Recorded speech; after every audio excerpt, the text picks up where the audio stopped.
Here at Djuma and Arathusa Game Reserves in Sabi Sand, South Africa. My name's Hayden Turner, or you can call me HT. We're going to head out onto this beautiful reserve today and see what we can find. This morning was a slightly quieter drive, but it ended in a sighting of a leopard over the other side here, which we're going to go and check out later. Some of you may have lost our connection at that point, but just rest assured we did see a leopard, and we apologise for that little dropout. We have certainly been working on the vehicles and ironing out all the little kinks. We had a bit of a problem with reception with our radios, and I think everything's going well. And to the point where I can hear the jigger approaching, which is always a good thing when I hear that vehicle coming. That means Pete is with us at last, and absolutely fantastic. Bit of bush mechanics happened this afternoon. Absolutely fantastic, mate. Brilliant. Hey, we're back. Good afternoon. Well done, mate. Hello, everyone. Thank you. I am very happy, chappy. The better of the two vehicles is working again. The older. But just a quick backtrack. Very welcome to this side of the view as well. And actually, it's already welcome to Sabi Sands. The Jigga did have a little issue. Starter motor. We had one brought in. Jason, thank you very much, Jason. They left early this morning, quite a long drive to where they could find it, and the mechanic from Djuma helped us. So fantastic, I'm very happy. This is an older vehicle, but I love this car. I've spent many happy times in it, so looking forward to getting out there. My name is Peter. Brian on the camera, which you normally don't see very often, so there's an opportunity for you to look at Brian. And hiding a bit, we'll still get him out of his sunglasses for you sometime. VM is behind on camera with us here today, and we've got Will, Andrew, Jason, Rafi back at control. And we're really looking forward to getting out there. Temperature is 32 degrees, which is about 69, I think. No, sorry, more than that. 60, 90, 88, something like that. 88, 89 Fahrenheit. And we've got Alex back in control as well. Yes. So, without further ado... So I just have to interrupt. Hayden's thinking way too hard about this. We're out in the bush, we can have a lovely time. H, you found a leopard this morning right at the end of your drive. We did. And you've got radio comms again, which you're very happy about, so we can all talk to each other. That's lovely. I've got radio comms, which is a very nice thing. Yeah. I'm not guessing. And I can answer your questions, and so can Pete. Unless they're difficult. Nice to see you laugh, H. Laughing is good, you know. Laughing makes you feel good. Like seeing leopards. Leopards make me feel good. So I'm going to go look for a leopard and leave you guys to chat. Okay. You're going to head to Arathusa way, yeah? Yeah, I'm going to just go to Philemon's Dip Treehouse Dam. We had a look this morning. I'm just going to peek around. I mean, it is early. Actually, it's not too hot, but it is hot, so he's probably sleeping. So I'm just sort of taking a lucky chance. Yeah. You're going to check that a little bit later again, huh? Yeah, absolutely. Yeah. So we're going to head to Sandy Patch. We're going to have a bit of a squiz up there, a bit of a feel around that area. We'll keep in comms with Pete and obviously cross over as soon as we find something. And if you find a leopard and it's not too busy from other vehicles, I think maybe we should do a little rendezvous later on. Duet there. Yeah, that's right. Good one, mate. Have a good one, Brian. See you in a bit. Cheers, guys. Cheers. So, I think we should head. And I want to head back over that direction where there's a lot of activity, particularly with the hoofed animals, with the impala, and lots of animals being born over that way. We don't know what we'll see. It's not too bad, actually, in the sense, when I say bad, it's not too hot. So they probably will be hauled up at the moment, the bigger cats, but you never know. Like this morning, we saw that leopard at about 8:45, which is quite a late sighting for a leopard. But as we said, it was quite cool this morning, and I just got a little bit of a message from control. Alex, who was with me here yesterday, he's a great guy, wonderful guy, and does so much for us and the team, and is assistant directing today back at control. I have this massive problem with calling him Andrew. I have no idea what it is. Anyway, I've called him Andrew on camera. I just called him Andrew then, and I've really got to stop it.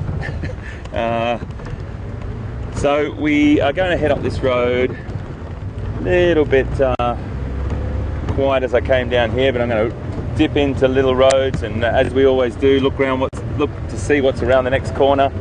And it was really great to get the vehicles, do some work on the vehicles today, and get things happening. The comms, the radios are working well. We had some good assistance from one of the radio specialists from Hoedspruit, which is a town about an hour from here. and we had to go to the bush mechanics a little bit. If a hammer couldn't fix it, it needed replacing, but we did it, and we did it as a team, which was great. It was very, very warm before. It was pretty tricky, but we're going to do a lovely, lovely loop up here. Pete's going to go and have a look and see if he can see any spoor, any tracks from that leopard, and we'll see how we get on.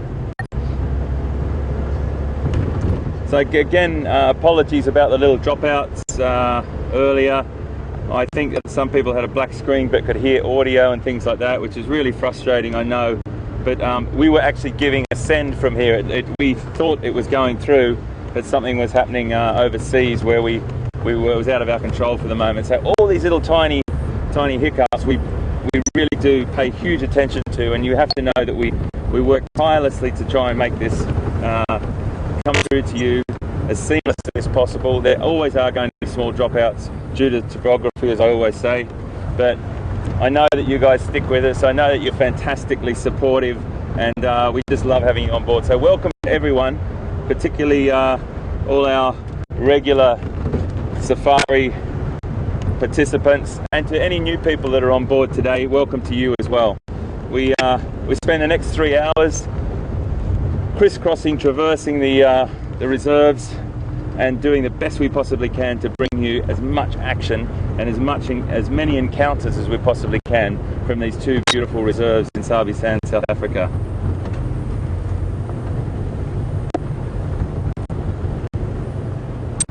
The weather hasn't really decided what it wanted to do today. We did see some rain sort of on the horizon, and that disappeared. Then the sun came out, it got really hot. Now the sun's disappeared, it's up there trying, of course it's up there, it's just trying to peek its head through, but there's a very, very thick cloud cover, which is benefit to us in a way, because it cools down a little bit easier, or a bit earlier, sorry, and that means that we will have probably a chance of seeing any of the predators a bit earlier tonight. So let's maximize our chances. Let's use this area now to try and pick up as much intelligence as we possibly can. Use the bush telegraph. Listen to the game drive channel that we've got. We've got 2 sends of information in our ears. We've got our control room, which is Will, Alex, Rafi, and Jason back there. And then we've also got about another 20 different guides all over the reserves sending information to each other. So it's always great to hear the information from everybody else, but we also like to just go off on our own little missions. Look at that little baby, that's a youngster. There's a youngster. He's pretty fresh. He's a fresh little guy. I think he's just run behind that bush. I'll just move forward a little bit. Have a look over there. There's something quite beautiful.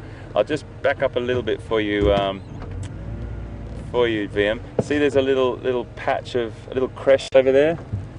Look at those little guys. Aren't they just beautiful?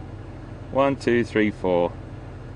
4 little, probably only 2 or 3 days old, those guys, all placed down there by their mums, and with one of the mums keeping a close eye, all of the mums keeping a close eye, and they will be sitting there just keeping out of trouble.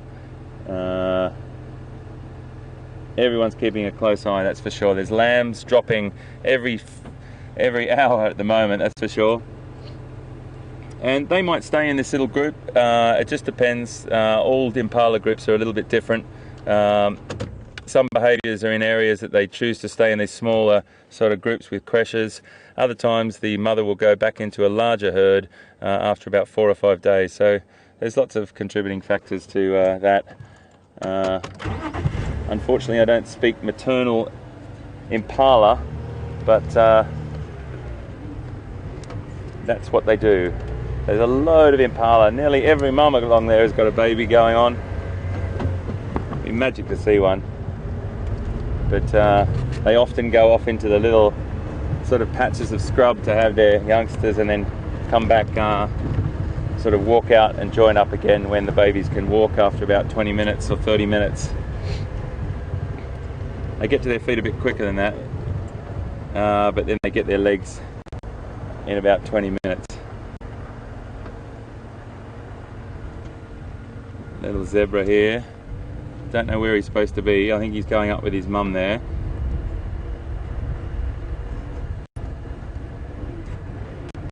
she's pregnant as well. She's very pregnant. And she'll be dropping a new foal very shortly as well. Beautiful. Okay, let's just have a little poke around here and see what we can find. I do want to go back down and just have a look at that leopard area. Now, that leopard we think was potentially one of the offspring of Karula. It was more than likely one of her other offspring. I'm just going to do a bit of research on that again tonight. We've been caught up with the cars and the vehicles this afternoon, but I'm going to do a bit more research on that. He's not very habituated to the vehicles yet, hence why he sort of trotted off, and I pulled right back, because the whole idea about habituating animals is just slowly, little bit by little bit. And if I was to carry on and try and follow him, he would have just run, and that would have been an imprint on him that we're something that actually does pursue him. Whereas Karula and several of the other cats, the leopards here, they're very relaxed and very familiar with the vehicles, and just walk alongside or ahead, and we don't have any impact on them whatsoever. So the whole thing, as you know, is all about making sure we do the right, respectful and moral and ethical, and we conduct ourselves like that constantly to bring you the best pictures and to show you them behaving naturally.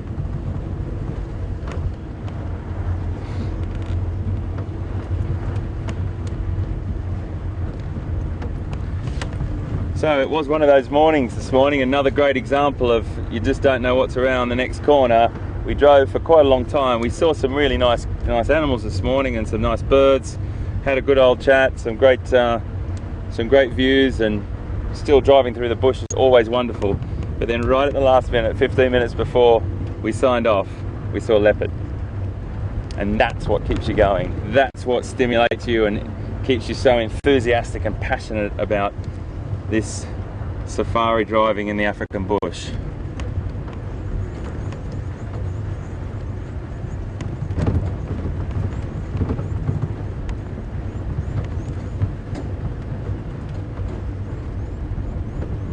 Remember, you can send us any questions at questions@wildearth.tv. That's questions@wildearth.tv.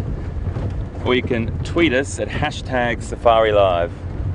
We'll get to as many of your questions as we possibly can, always, and do our utmost to get as much information back to you on them. Really nice temperature now. It doesn't feel like 32 degrees to me. I don't know how long ago that was updated. Here's a lovely bird across here. See if we can just get a little glimpse of him and he doesn't fly off. See if we can get an eyeball on him first. Can you get him, Liam?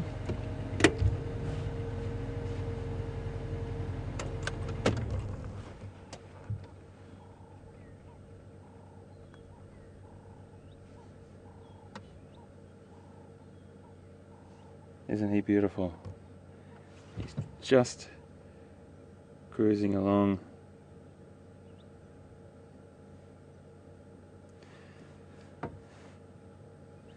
Now he is a black-bellied bustard, spelt B-U-S-T-A-R-D, black-bellied bustard, and he's a beautiful bird. Oh, that's great. Watch this, watch this.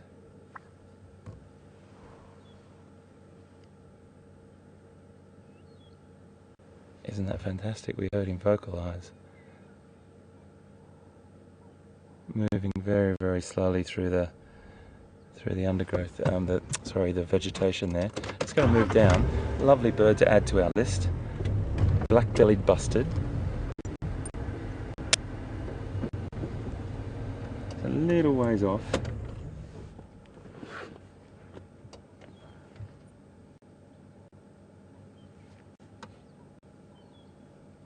Long, thin neck, with that boldly mottled back and that black belly.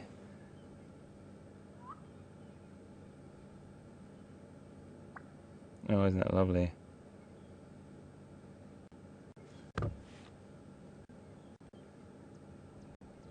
They're a fairly common resident in this area. I'll just get it on the app for you and just give you a little look here whilst he moves off into the... Here we go. That's him there. Black foreneck there. This is the female just below. She doesn't have quite a striking coloration. And that's what they look like when they're flying. They'll fly for short distances. They're a ground-dwelling bird. They're quite a large bustard, and the males do that fantastic call, but this is what it sounds like. It's a fantastic call, isn't it? Hear that again?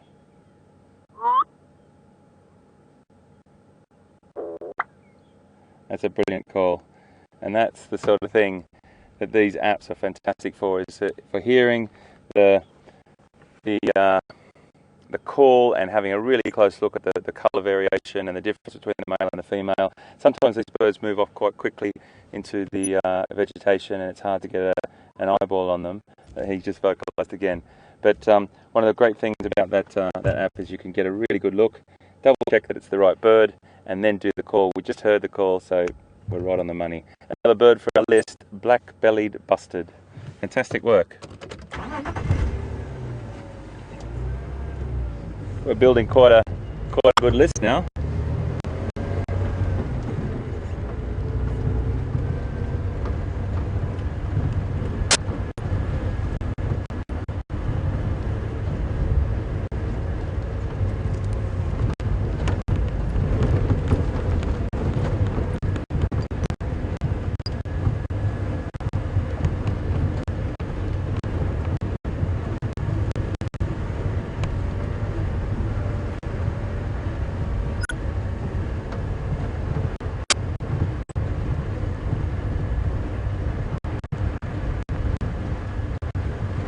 So a lot of leopard activity in the last few days, which is fantastic to see.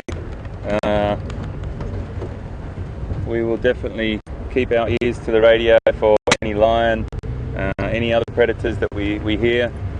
Pete's gone over to Arathusa, so he'll have a good handle on what's going on over there. I'm going to stick on Djuma again, just work my way through the reserve and see what else we can find here. So glad to see Jigger back on the road and Pete and both of us back in the vehicles. It's exactly how it's meant to be. But these hiccups happen with vehicles.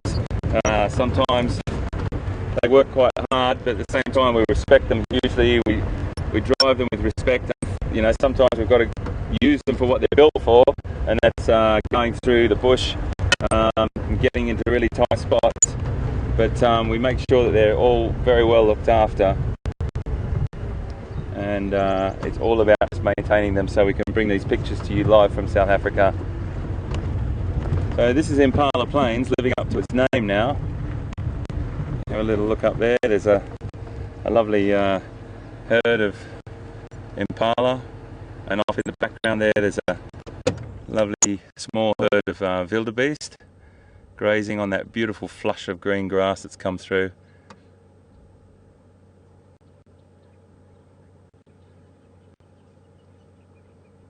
Yes, if only they knew what was here yesterday. Tingana, lurking around here for the last 2 days with his zebra dinner up that tree. But he's moved on now.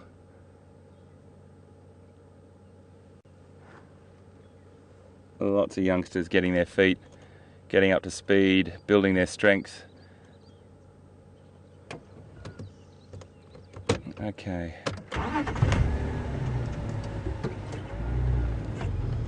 We're just going to head up a little bit further.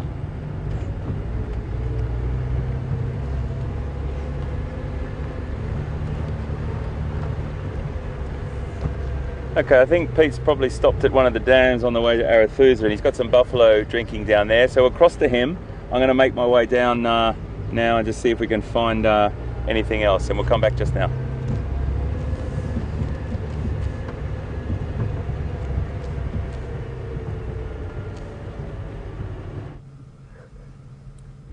Guys, welcome this side. We've come to Treehouse Dam, and no leopard yet that we were looking for, but beautiful sight. As we arrived, 2 bulls were here already, and the rest of the group coming down. It's a little breeding herd, so we'll see. I mean, typically your breeding herds are many buffalo, but this looks like just a small little group. A few big bulls, a couple of cows, a couple of youngsters. You can see that one joining there now is about a year old, the one that's just jumped there.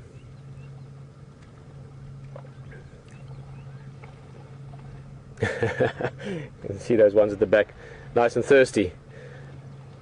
Now, it's very relaxed when you see a small group like this. It's actually it's a tiny little group for a breeding herd, so maybe they've just splintered off from a larger herd for the moment.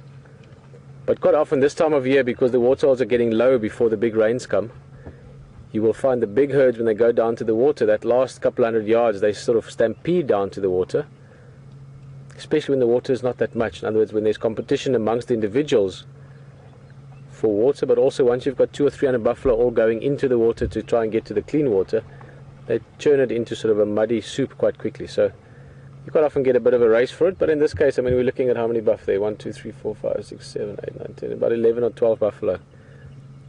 So lots of water for all of them. I'm not seeing the elusive hippo from this waterhole. I know HT's been looking at it quite a bit and building up a little relationship or story around it. But for the moment, I only see these buffalo enjoying a drink.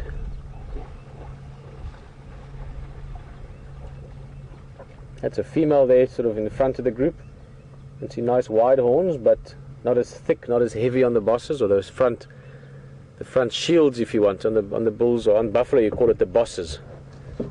And the bulls have got much heavier bosses because they're the bosses.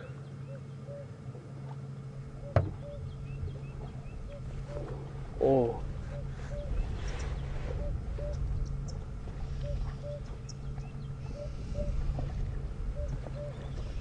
If you listen carefully, apart from the sound of the water swishing, there's a little bird calling in the distance.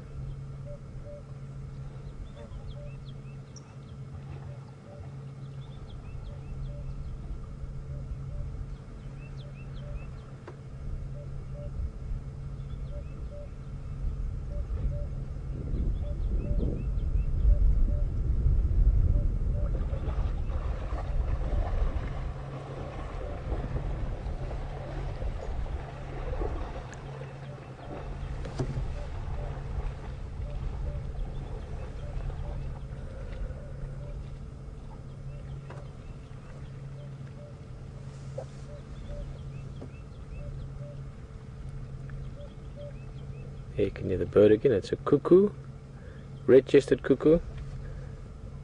No, not a red-chested cuckoo. What cuckoo is this? I have to double check that actually. I thought at first it was an emerald spotted dove calling, but then I heard the call didn't go into that sort of ascendance like you find with them. In the meantime, Jules is asking if there's any diseases here with these animals, especially the buffalo we're looking at now, and what measures are taken to prevent it or help it. Yes, Jules, there are some diseases. Foot and mouth is probably the most serious one with buffalo, which doesn't necessarily affect them all that often, but it can spread to cattle, so that's why it's quite serious. But we don't take any preventative measures. These are wild animals that live a totally wild life, and we do prevent, in the case of buffalo, actually, them from moving into certain parts or large parts of the country to prevent them from getting in touch with cattle. So that could be a preventative measure, not for the buffalo specifically, but to prevent them from getting into touch with animals that might be affected by it.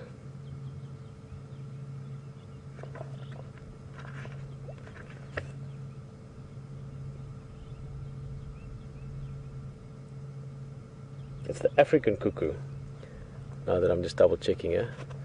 I'm quite enjoying the bird calls. I've been talking with Brian as well just to get an idea, and it seems that you guys can actually hear sort of like someone does with very good hearing. So in the beginning I was concerned that I might hear things that you don't, but it seems that it might rather be the other way around. So we've got really good hearing on the vehicle, which is fantastic. We can hear the buffalo in the water, we can hear the birds calling. In this case it was an African cuckoo, which is a bird that, like most cuckoos, you don't actually see them very often.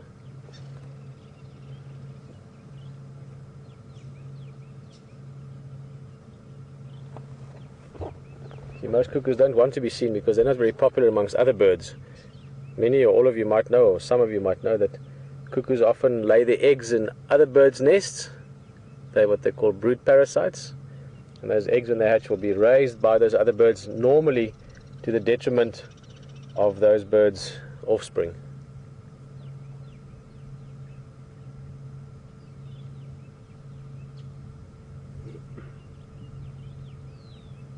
So we're going to take a little slow drive along. I still want to head a bit west this afternoon. We had such a lovely afternoon yesterday with the Djuma, that big male leopard. And when we left him, he was heading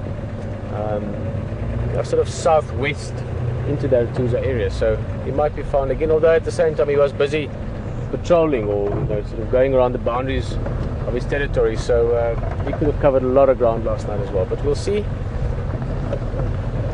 Close to sunset, we'll be back in this area. We didn't find this young male that we're looking for. HT will look around for it later again. Vehicles, also 2 game drive vehicles from. So as the afternoon progresses, I hope that we might find that young leopard.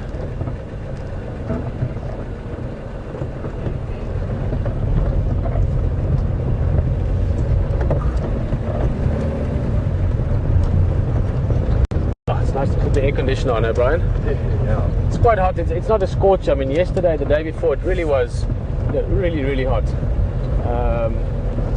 Today it's probably, this feels like sort of 30, somewhere around that. So what is that? 16, 24, 50 plus 32 is 86 Fahrenheit. So hot, but not unpleasant. As soon as you move, as soon as the vehicle's moving along, then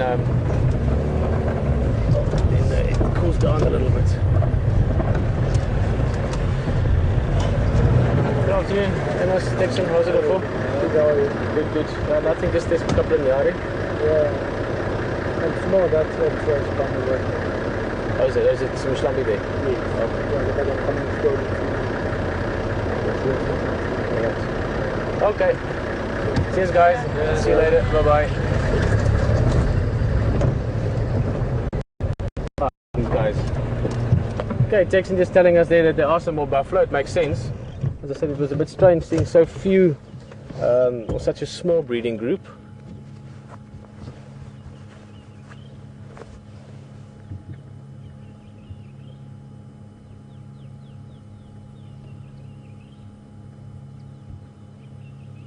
So Texan was saying that a bit further back on the road here, there is more of the herd. So I presume they've probably come for a drink earlier already, had a good drink, and this little sort of splinter group just came for either a second drink or maybe they joined the group later, something like that. So it makes more sense. The reason animals or buffalo are in big herds is it's just safer. Lions do hunt them. It's not that easy though. People always think lions can just walk up to a buffalo and catch it. A lot of buffalo injure and even kill lion as well. But in big groups, 50, 100, 200, 300 buffalo, you are just much safer in terms of the numbers. Also in terms of being able to chase the lions off. These big bulls, like the guys we're looking at now, they will band together, and 3 or 4 of them can very often discourage lion from hunting or chase them away even. So there is a big benefit in the bigger herds, which is why a little group like this, 11, 12, like we saw, doesn't really make sense. You don't see breeding herds that size in this part of the world. They're ambling off.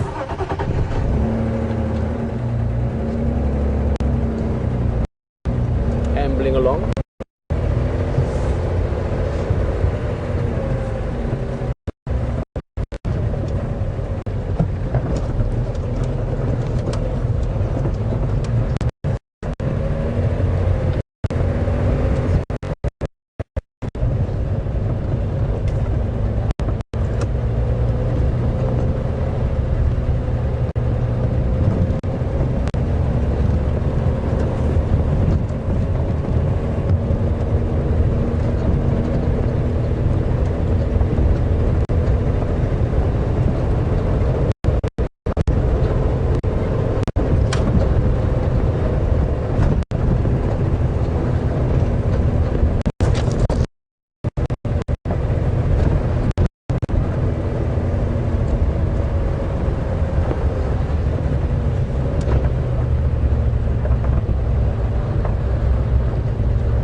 of signs when you're sort of close to the area of a waterhole. Just looking at the road, there's obviously the buffalo tracks, but also clear signs of elephants. Maybe I didn't stop for it now, but they were digging out some roots. So somewhere in the course of the morning, some ellies around, buffalo, especially this time of year. It's hot. We've only had a little bit of rain, so there's not stagnant water everywhere. Once the big rains come and we've had one or two good soakings, then there's water everywhere, and it changes the dynamic of wildlife and waterholes quite a bit. Even wildlife and wildlife, because they can go to different areas. This is a very special time in the bush. This sort of early summer, but the late part of the dry season. So early summer before the big rains come. Even though I love the big rains, I'll be honest, the big rains, it's awesome. I mean, it's beautiful to behold, just the event. But also once it all goes really green, and then there's so much life that comes with it, all the insects and birds and everything that goes on with it. Lots of life. You can stop anywhere. It's just lots of sounds. All the birds are calling, and you can hear the insects buzzing, and at night as well, lots of activity. And obviously once you've got the small things, and things, so you see there's just a sort of explosion of life. So summertime, not for going to the beach, but also for going to the bush. It's a question of often I did, or I go, what's the best time to go to the bush? When should we go? And I always tell as soon as you can. When you have the time, it's the best time. There's no best time. Yes, it's beautiful kudu.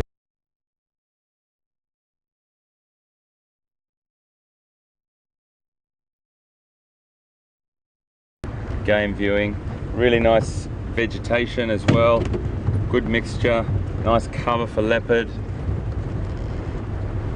And this is where we even saw lion a couple of days back as well. I wonder where those two boys are that we saw, probably edging their way around, trying to gain some confidence and build up their strength. Eventually they will take on a pride and try and gain dominancy. I look back at some of my photos the other night I took of those lion, and their manes were incredibly blonde, really blonde manes. They will get a bit of a darker tinge to them, but the coloration is just goes from very, very blonde to very, very dark. It just depends on the genetic line of the genetic line of the lion.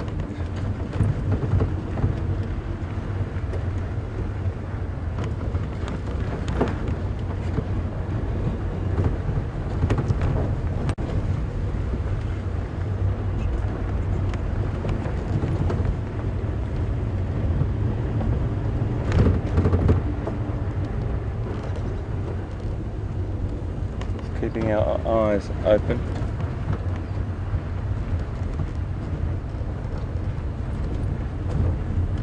I like this area right here. I find this really fantastic landscape.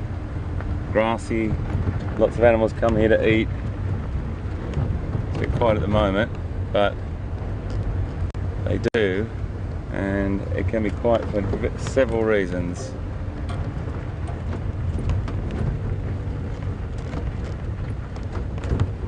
Very, very quiet, and I'm wondering why. There's normally animals all over here, and sometimes when there's a predator present,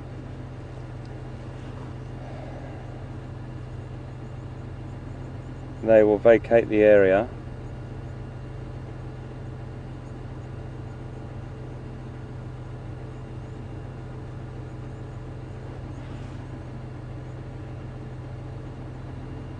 And other times prey animals like to keep an eye on their predators. They'd rather actually stay just within that distance where they know that the predator, they can see the predator. I've actually been on the other side of South Africa once on a walk. Sorry, I'm just looking at something. On a walk, and a couple of antelope saw us walking through, and kept their eye on us and followed us actually at their distance to keep their eye on us. And they can do that with predators as well, just so they know exactly where the predator is. And you get that happening quite a lot. Alarm calls down by the antelope, that sort of thing, and there's acknowledgement of the predator. All the other animals are aware of it, and the predator might pull back for a bit and then just start to have a different strategy.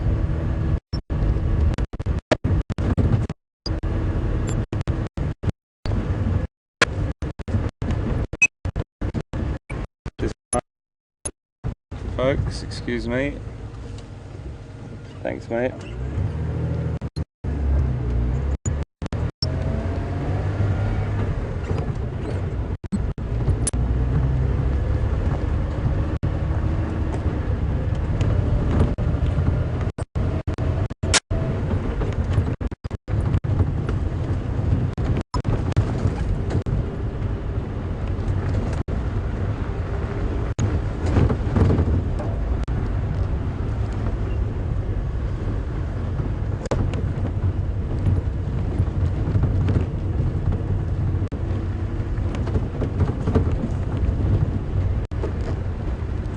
Lovely little bird just here. He's nicely framed there and quite close to us, so I think we'll stop. Just on the ground right in front of us, Liam, you got him. Beautiful bird. I think we should add him to our list.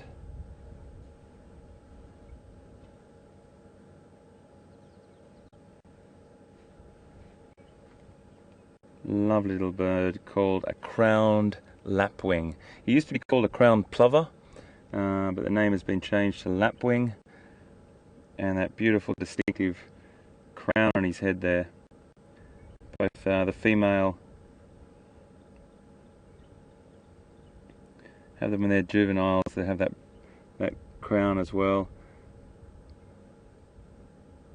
and they do that funny little run where they're just looking for food. They're another common resident. They're sort of found in this sort of short grassland or around the edge of dams and things like that.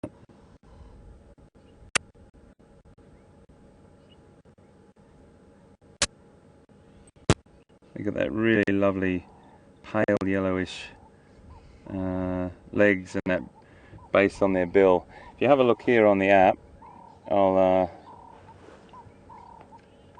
just give you a little look up a bit closer.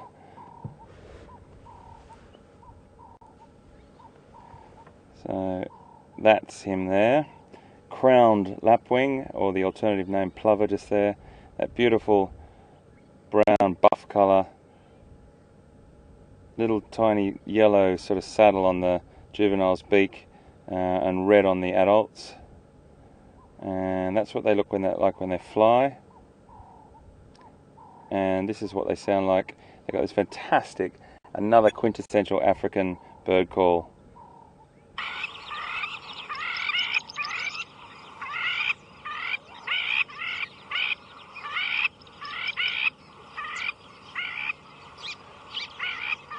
And you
is common residents, and I think it's a great place to start.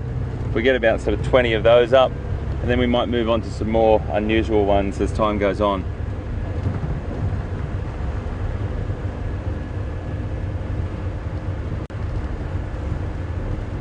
Just having a look down these. We're going to crisscross these roads, make our way down to Buffelshoek Dam again. Always a great dam to go to. This is where we saw all the elephant action the other day.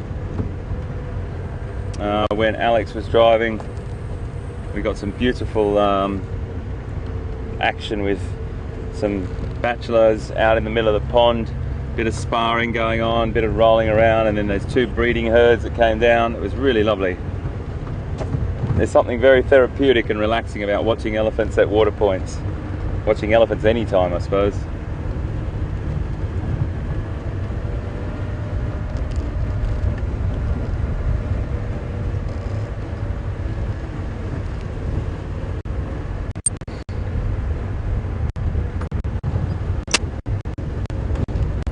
There's dozens and dozens of birds as well that are really beautiful and have got a great song.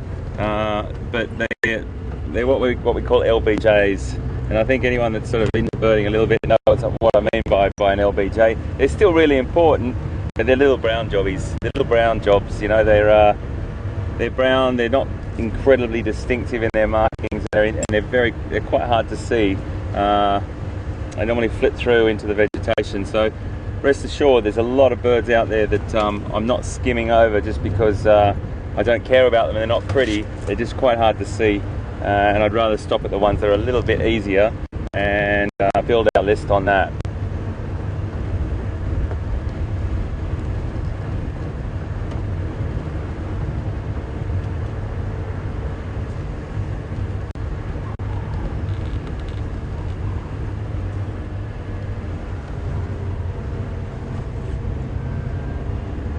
Quite thick through here. We often see elephant around these areas here.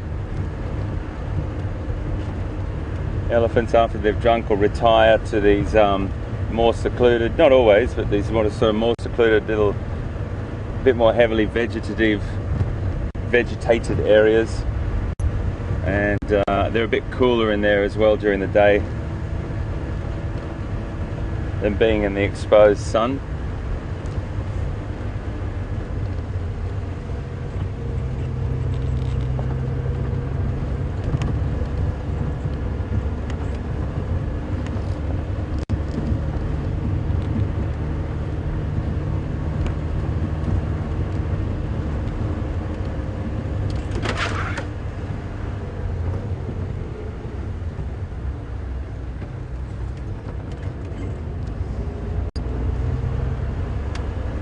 Okay, we're going to cut back in, so we're zigzagging our way across the sort of eastern side of the reserve.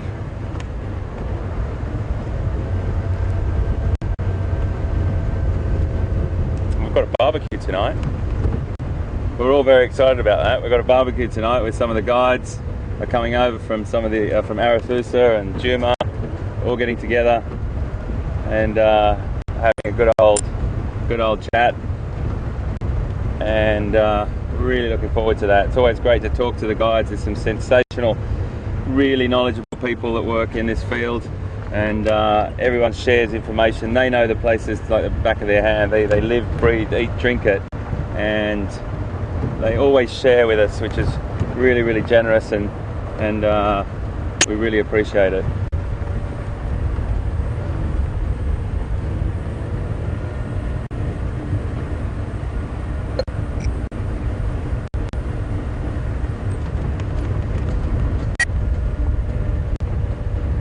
Little bit quiet up here, so we're going to peel off back down in there and see what else we can find. Sometimes it's like this, as you all know, people that have been out with us before, you can drive for half an hour and see only a few birds, and as the time gets on throughout the afternoon and things get cooler and cooler, you get more activity with the predators.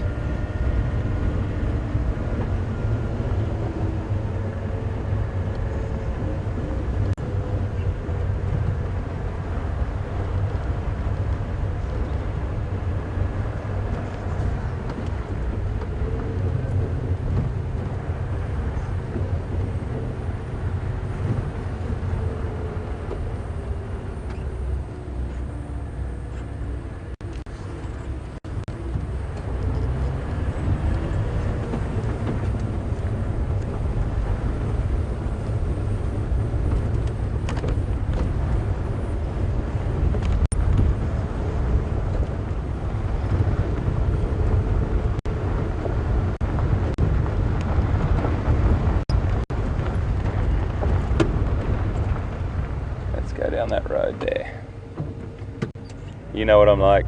Every time I drive past a road that I don't mean to go down, I'll reverse and go down it. A few bumps here, folks. So welcome aboard with us again, wherever you are in the world. Really fantastic to have you, whether you're ahead of us, wherever you are in the world. Really fantastic to have you, whether you're ahead of us, you're on the back of a vehicle with me, and Pete's out on the other side in Sabi Sands, South Africa, which is a pretty nice feeling, I have to say, to have you all here.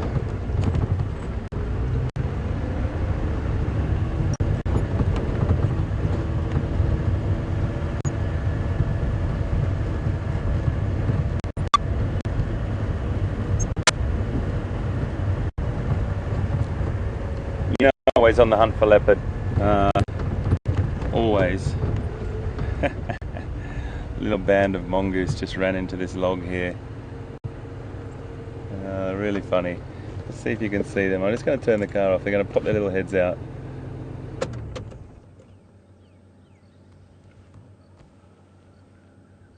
Such fantastic creatures.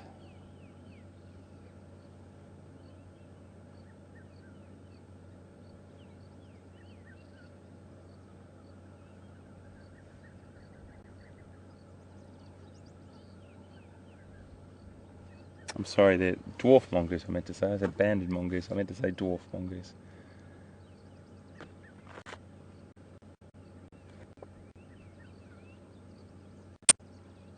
Lovely little guys. Really sweet. We saw some this morning as well, foraging around.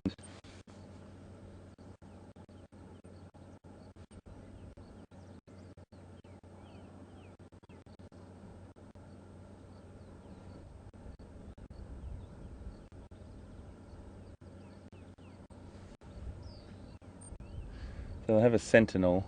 I don't know which one it is, probably that one on the top there. Maybe both of them are doing. They normally just have one sentinel that sits there and keeps an eye out for any predators.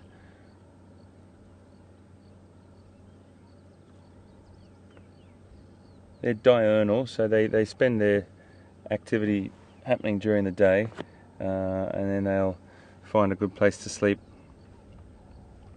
at night. And it's normally the safety of termite mounds again, which is another use for the termite mound. We've talked about that several times, you know. We've talked about the aardvarks and then starting it off, and then the warthog sometimes going in there, and then even hyena. And I've known of leopard. Look at that little one standing up, just to the left there. Isn't he fantastic? They sort of love the dry, sort of more open woodland where they've got a good view.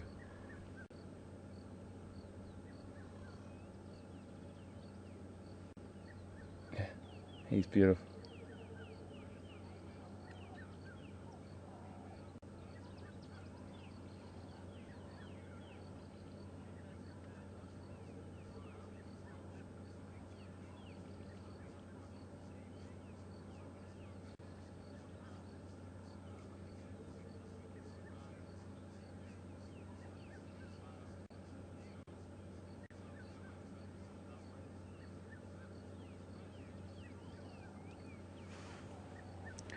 We just got a question from Patty in New York. Whilst you're watching these guys still, I can answer Patty's question. Thanks, Patty, for your question. Hi to you. Welcome aboard. I hope you're well in New York, another wonderful city in the world. She wants to know how she can watch Safari Live during Big Cat Week. Well, Patty, there's a couple of ways you can do it. You can watch it on WildEarth.tv, or you can watch it on National Geographic Channel, National Geographic Wild, and the National Geographic website. So there's a lot of different ways you can do it, and if you go to either of the websites, there'll be some really good information on there. That's the word I'm looking for. Information on when, what, why and how to do it. But you'll be able to get it in all different ways and try and keep up with what we're doing through Big Cat Week, and it'll be lovely to have you on board. So hopefully that answers your question, Paddy. If you go to either of those websites, to Nat Geo's website or to Wild Earth's website, and you can get all the information you need there, how to watch us through Big Cat Week. So that one there is the sentinel. Oh, there's another one down in the grass looking across. Look at him. So attentive. I think the one on the log might be the sentinel at the moment. Yeah, some of the coolest creatures, aren't they? Just so lovely to watch. So busy. Always foraging through the leaf litter, and there's some inside the log at the moment. They'll be foraging for insects and any invertebrates or any small vertebrates that they can find. They're territorial as well. They'll defend their territory over another band of mongoose, of dwarf mongoose, and that can be quite a battle sometimes.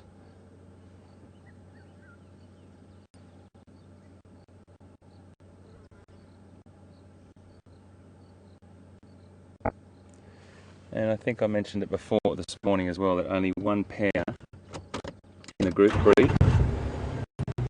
So there's only one pair in the group that breed, and but the whole litter, the whole group of mongoose or band of mongoose care for the litter, which is pretty astounding. You've got a breeding pair, and then everyone else looks after and cares for them. Lovely little encounter there with dwarf mongoose.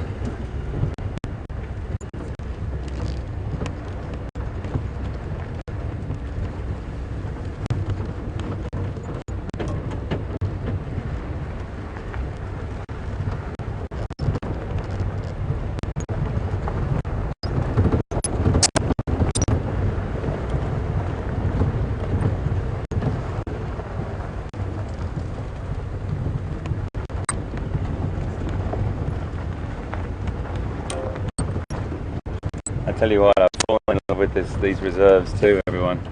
Wow, what a magnificent place to be. Djuma and Arathusa game reserves.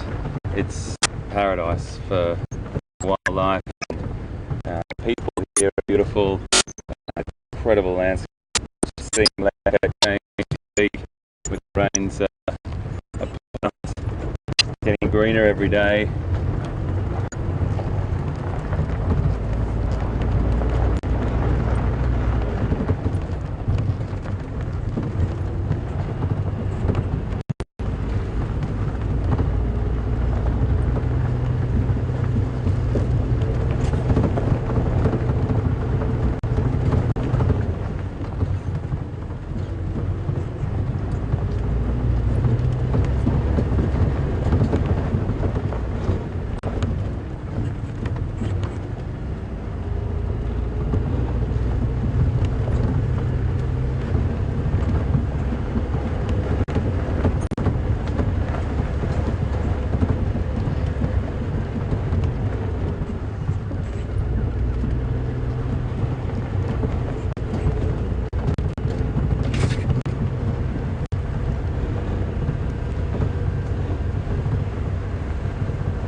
I love these back roads. I love these roads where they're not very frequently traversed, and we would hardly bump into another vehicle along these roads.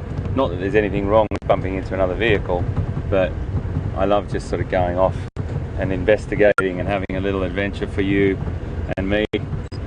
And Liam and I often just drive through these, and even on our way back to the control centre, we start off from you in the mornings or the afternoons, drive back, and it's still an adventure. It's just great.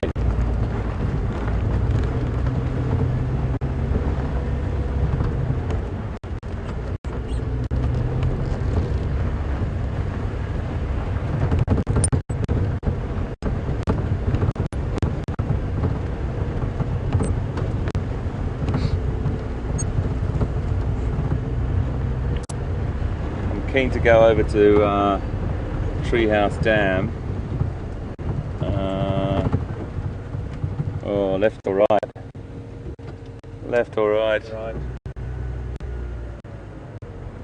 Okay, the first person to tweet.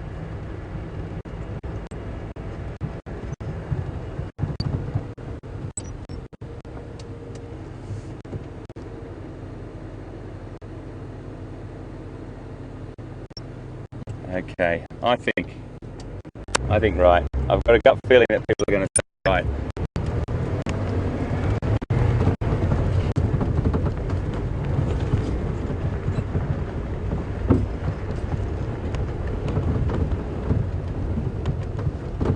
This looks nice down here, doesn't it?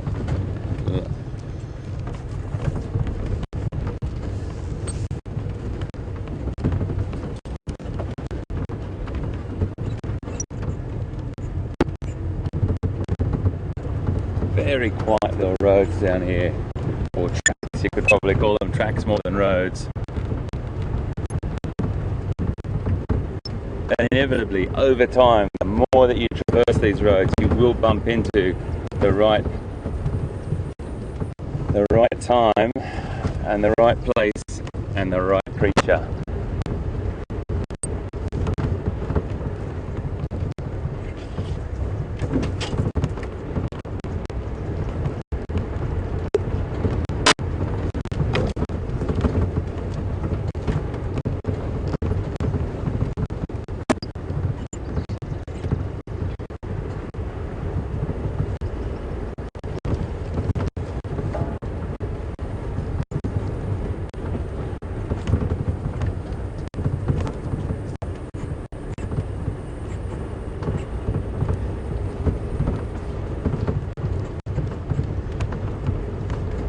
That's interesting. I just took a punt.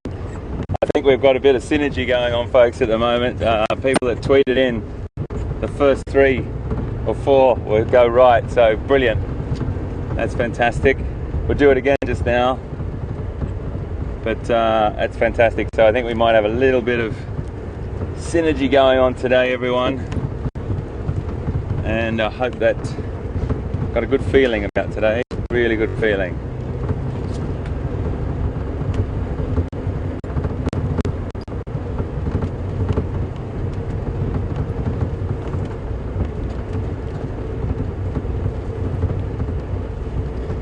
As you know, I was born in Australia, and I keep thinking about it when I'm sitting here.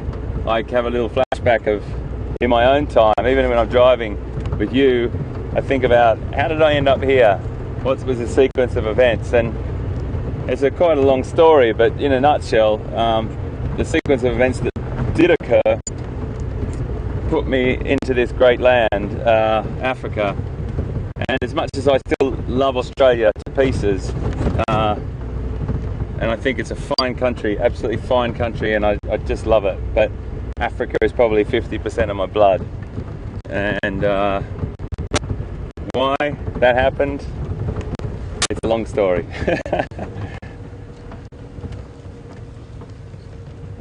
But it is definitely deep in my soul. And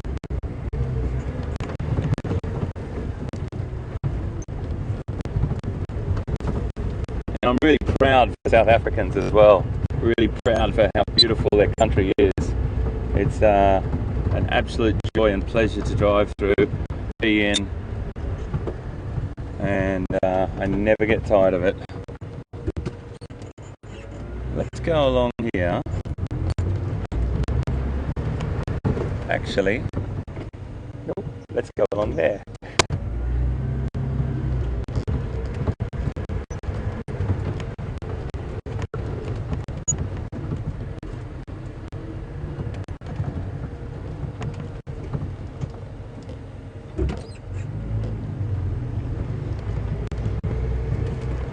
It's a bit bumpy down here, folks, but it's a great little track that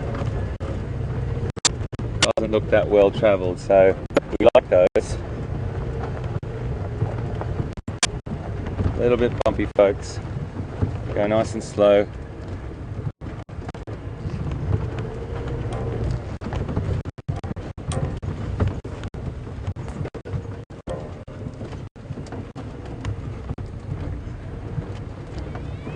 Just have to hold on here, everyone.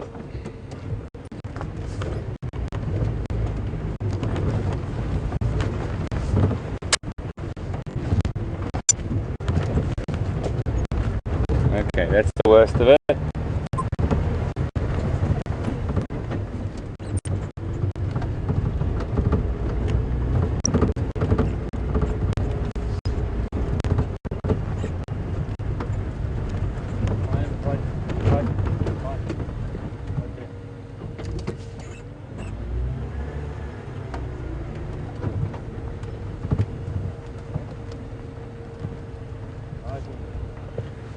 What is it, mate? Go forward, line.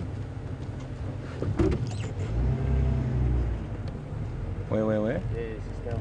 Oh, well done. Oh my goodness. VM, you are amazing. We've got line, ladies and gentlemen. Now, I'm just going to stay here with the engine rolling. Just let me move forward a little bit. Let's see if it's our boys. I can't quite see him from where I am. I'm going to have to look at my monitor. VM, you are rock and roll, buddy. How did you see that, mate? Did you see the tail flick up? Just look through there. Isn't that brilliant? My eyes in the sky yet again. Fantastic, mate. Well done. Congratulations. This is just brilliant, everyone. This is how difficult it can be. You can drive past, you can put your head one side, and you can just miss that gap. And thank you. That's fantastic.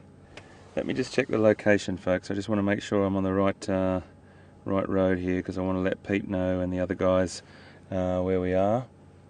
And I think there could be two through there.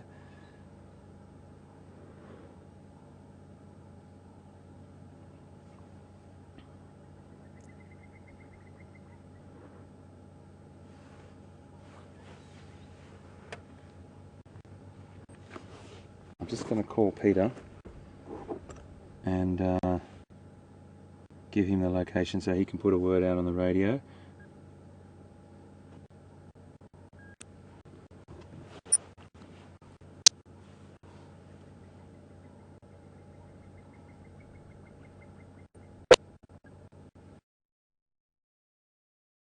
Okay.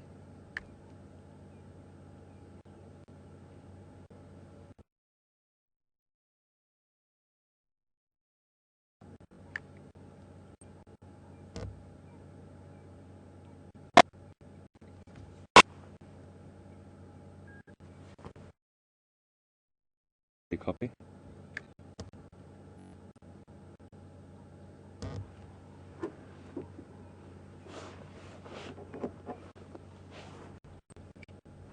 Control, do you copy?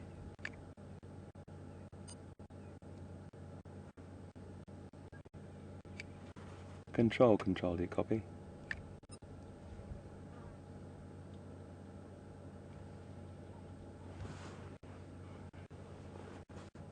Okay, mate. You okay if I just go channel 1 to tell Pete?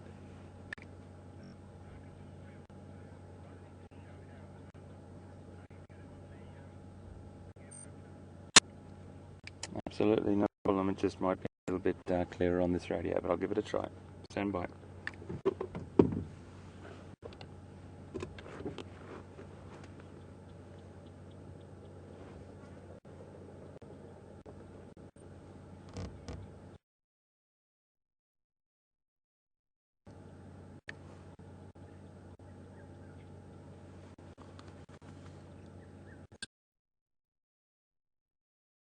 Copy.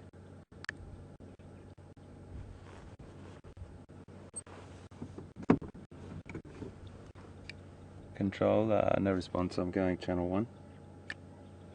Another one. To the right. Looks like a female. Peter, do you copy?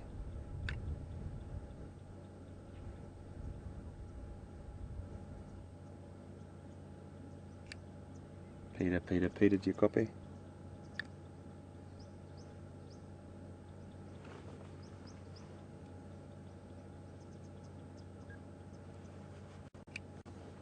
Control, do you copy?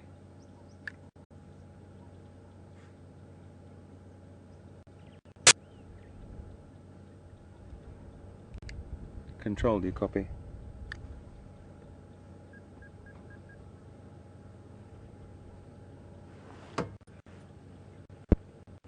Control, control.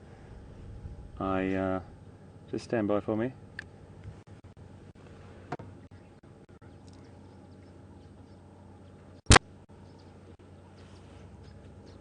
Okay, we are on the Buffelshoek Gowrie cut line in between Gallego and Mvuburu Road. And if he drives along that Buffelshoek Gowrie cut line towards Buffelshoek Dam, he'll see my vehicle parked about probably 50 metres off the road.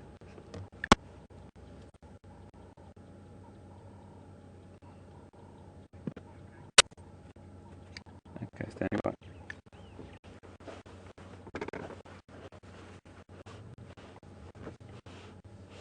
Well done, mate. Fantastic. There's two there. A male. There's a female and a male. There may be more lying down, so sorry about that, folks. I'm back with you now. It's just really important we get that information to the other guides. And I've got Ryan, another guy from Arathusa now, coming up. And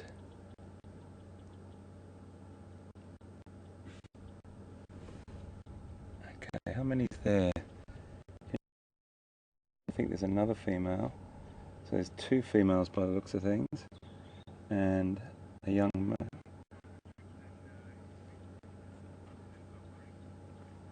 Thank you, Control. Thank you so much. That's fantastic.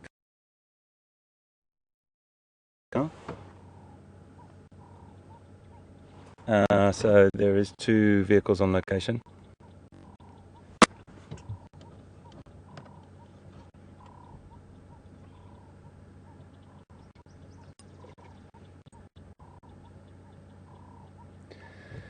Oh, this is just fantastic. We made the right choice, folks. That little bumpy road. If we didn't take that, we wouldn't be here with these beautiful, beautiful creatures. I'm not sure how many's there, but it looks like 3 to me, Vian. Yep. You've got a young male who hasn't, I think we've got in our vision. I'm sorry, no, we've got a lioness in our vision there. And then we've got a young male just there. And then next to him, I think there's another female lying down.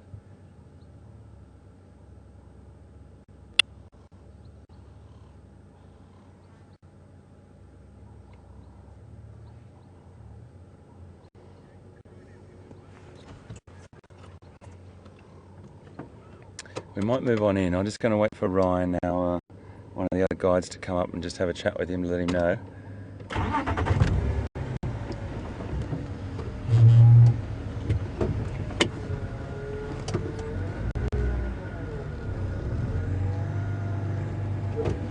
Hey mate. Ngala.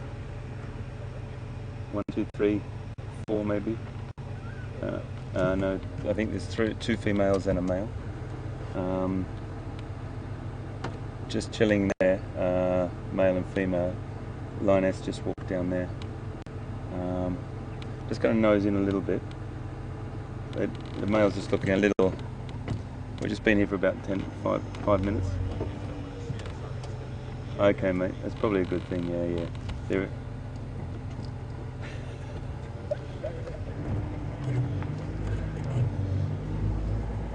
Ryan, I reckon if I nudge into the front there, mate, you'll get in just there, ready?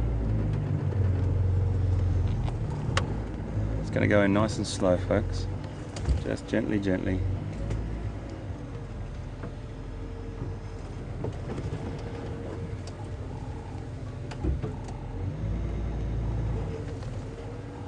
Get a little bit better view just in here. Oh yes, we've got a cub. No, it's another female. Sorry, couldn't see it quite well enough there. I'm going to have to move my head out of the way for you. Okay, guys, there you go. Have a look at those guys.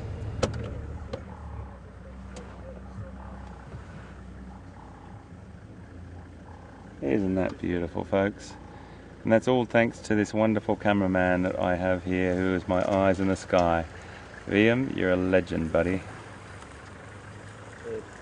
Sorry, mate.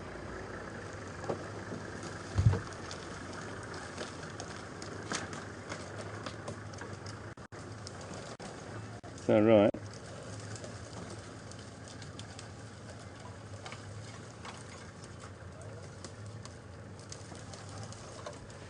I've got my head down here, folks, so I'm just a little bit... I'm just wondering if I can swing the other side, Liam. Is that okay? Yeah. If I go that way. Is that still good? Okay, great. Now I can talk to you. Isn't that lovely? So there must be another female just down to the right with Ryan and his guests, and we've got a female and a male, a young male at that. He's got a fair few years to get on, but he's still with two females, and he's just laid down flat. And if I'm looking there, I think there's a bit of a full belly on that boy.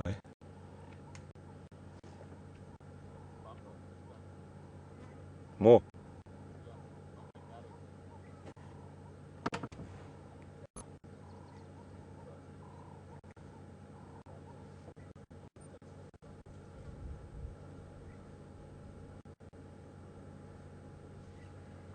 Absolutely beautiful, folks. I think Ryan's just spotted a few more down there. So there's another lioness I can see just through there. Really hiding in this thick scrub here. And my goodness, VM, you've got good eyes, buddy. I'm sure people are going to be completely thrilled with this, because this is the sort of thing we talk about so often, folks. You can just drive and drive and drive past so much. You take your time and you traverse, and you've got your eyes open, constantly scanning. You get results, and we have won the jackpot. It is so fantastic. They're really hot.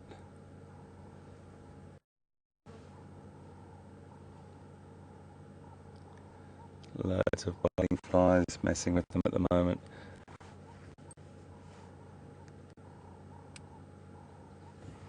It's a really lovely shot, VM. It's nicely framed there, isn't it? Look at that.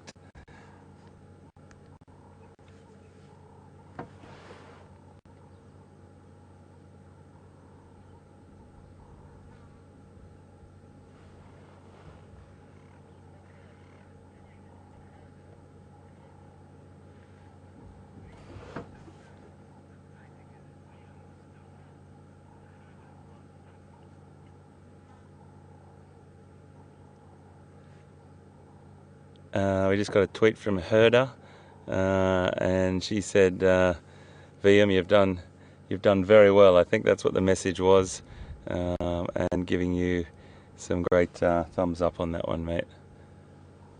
That's really funny, Liam. VM, you said today, you said.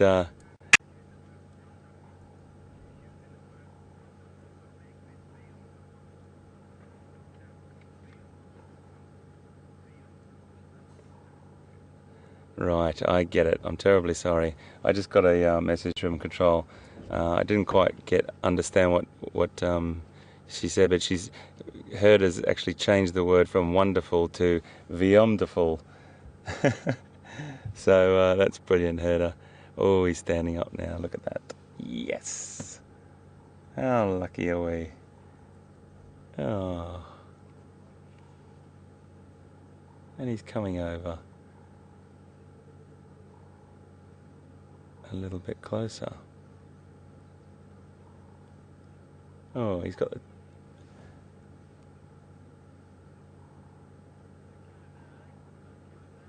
Yeah, I'm trying to find...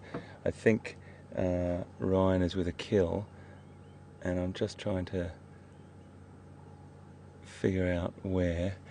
She's just laid down. He's just laid down.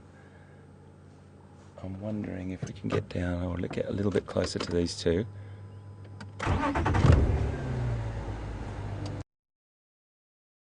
Copy.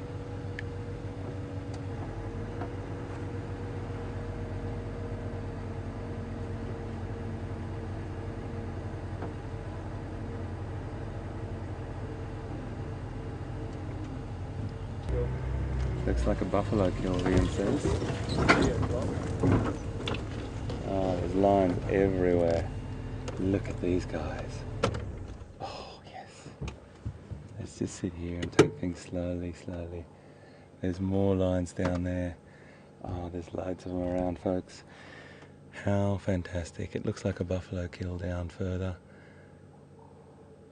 Liam, it's not the jackpot, it's the lottery, buddy. And you have hit it. Look at the eyes on that female there. Just going to take a few pictures, a few images, folks, because it's such a beautiful, beautiful spot. Such lovely framing and everything. I hope you're enjoying this, everyone. Please let us know. I'm sure everyone is as chuffed as we are, and I'm just so happy for you, me, everyone. It's just brilliant.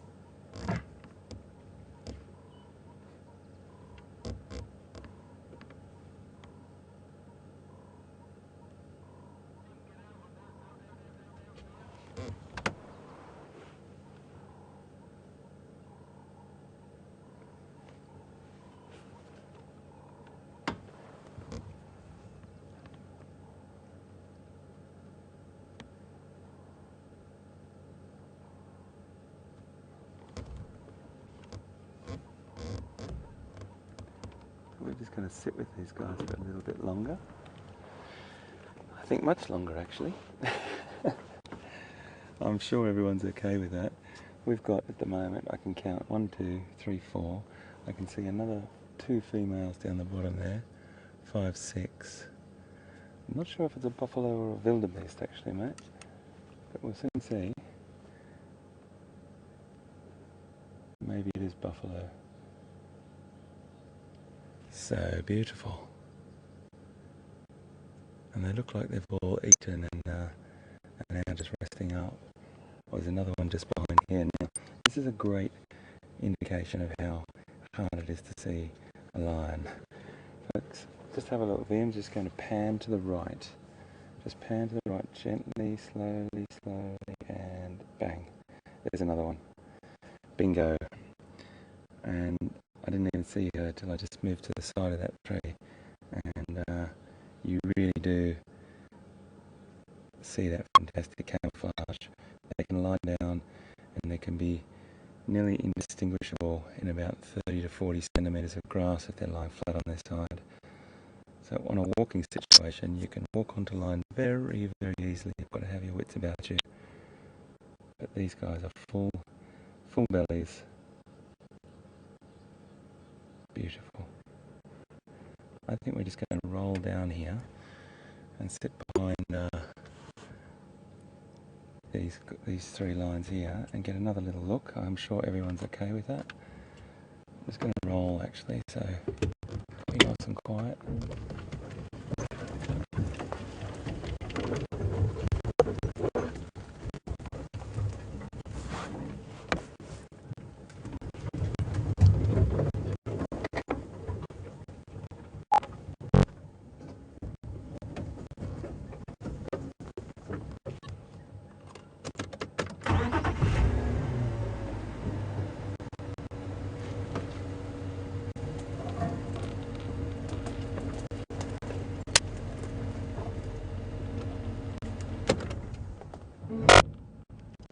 Nice and still for you.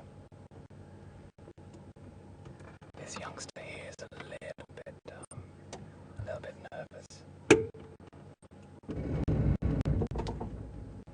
we'll just stay nice and still.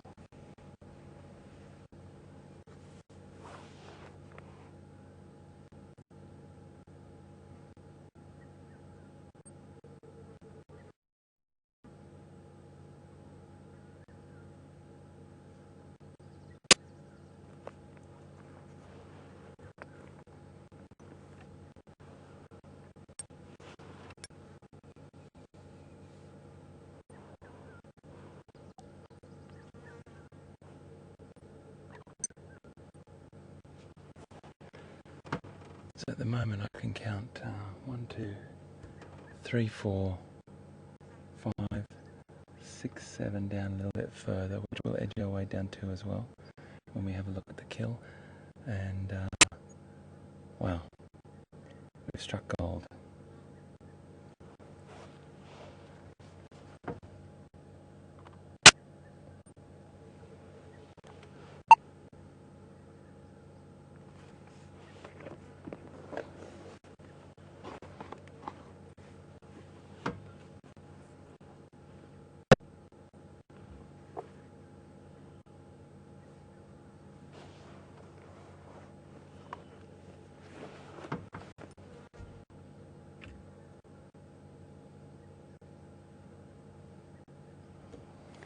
So this pride would be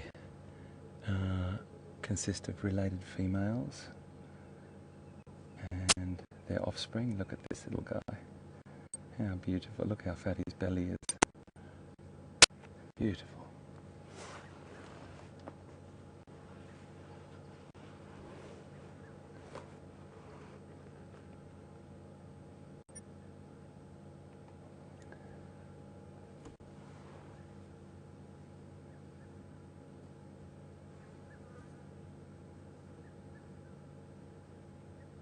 So I'm not sure how many other animals are down there. We'll just have a look in a second. It looks like 1, 2, 3, 4, 5, 6 to me at the moment.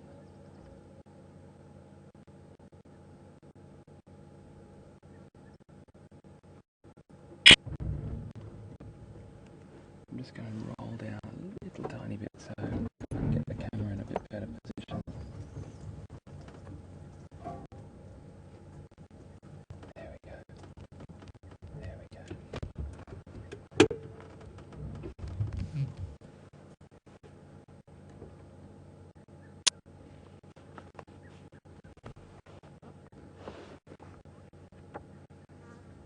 So beautiful.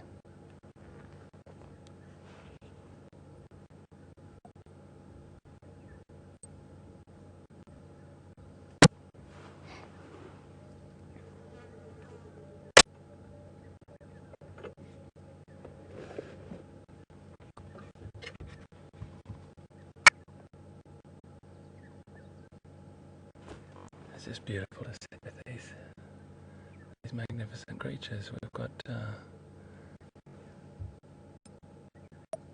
another female that may come up here just now. I'll tell you if she arrives.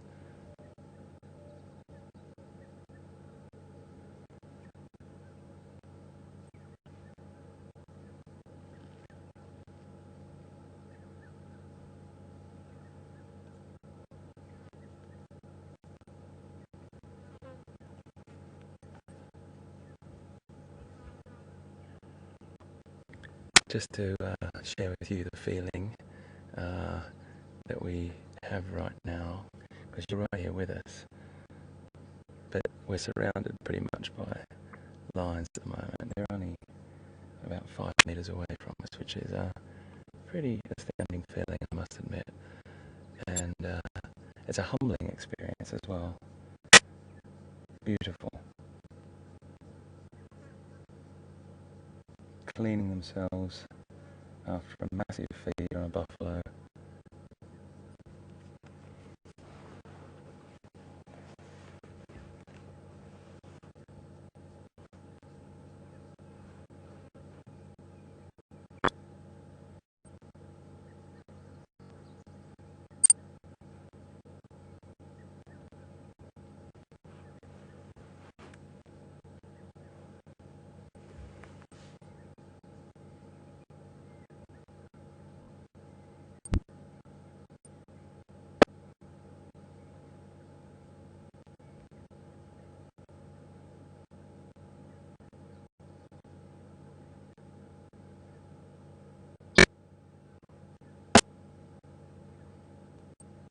They just know it.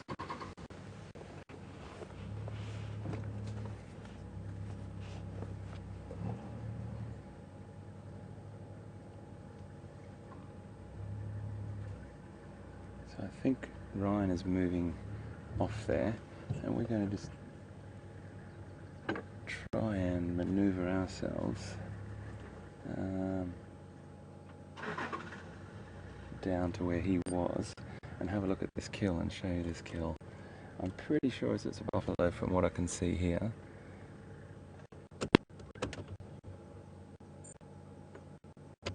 Just going to roll down a little bit.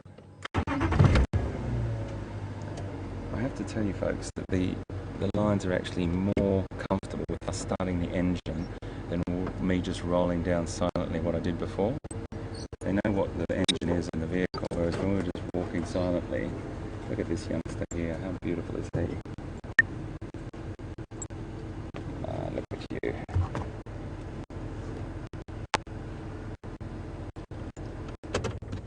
I'm trying to get you nice pictures of a nice position to see every single individual.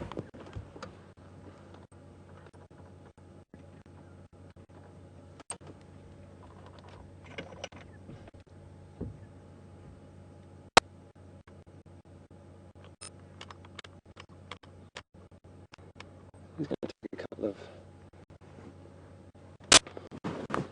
of shots here. Wait for him to look back at the camera. Sorry about that, folks. I'm just putting the handbrake on. Apologies about the bump. He's magic, isn't he?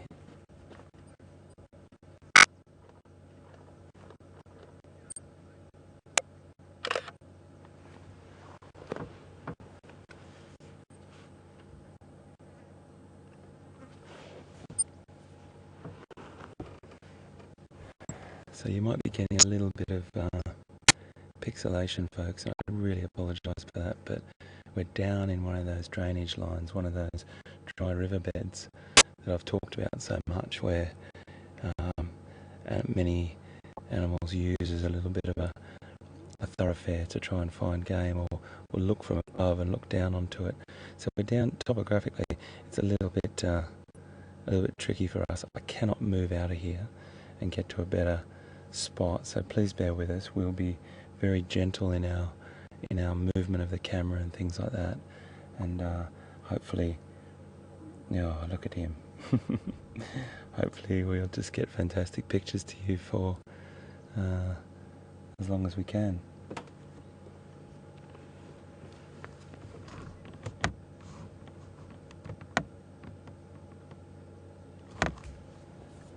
There's a beautiful girl.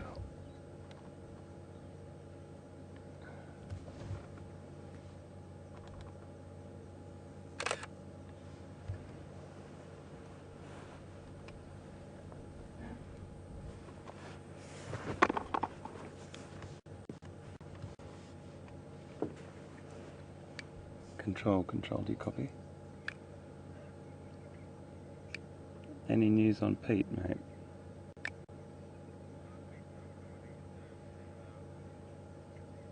Okay, copy that.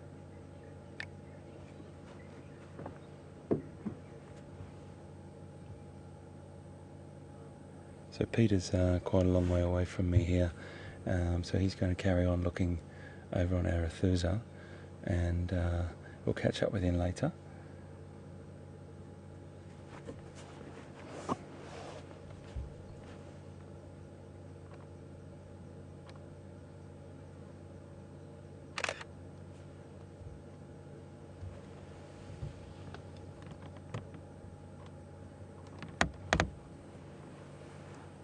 I'm just going to roll down a little bit for you, Vian, so you can get a nice shot there. I've just got that tree just in the way a little bit, so just stand by.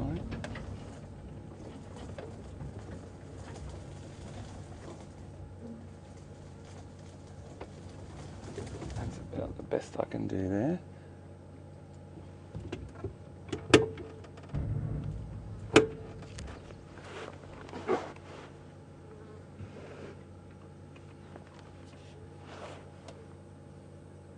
Loads of flies. Oh, look at her. Beautiful.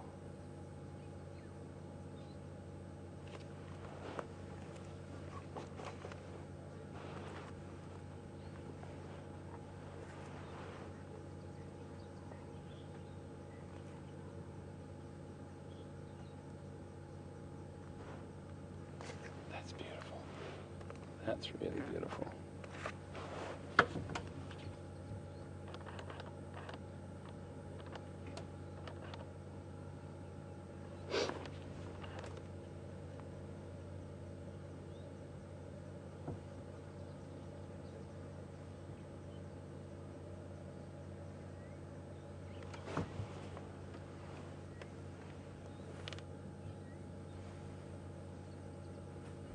So I can see another 2 males down here, which I'm going to show you in a second.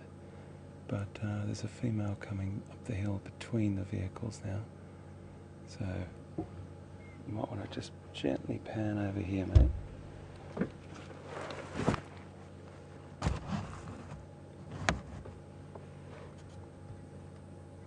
Oh, she might just lay down there. Yeah, I thought she was, the way she looked.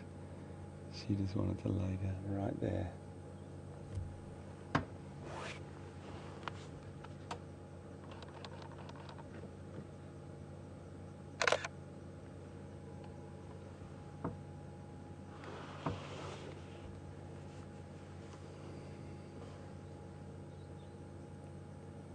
He's going down to see, you might see a lovely bit of greeting behaviour here. That could be his mum. He might rub faces with her, yep. Sure enough. He's gone down to see his mum. And he might lie down with her, or he might go down for a little bit more of a feed. And we're just going to nose around in a second to that spot, so we can see that. What I don't want to do is block the vision of the pride, particularly this mother here with the other animal behind us. So we're just going to sit for a bit. I'm sure you're all absolutely fine with that, and just be with this fantastic pride of 1, 2, 3, 4, 5, 6, 7, I think at the moment.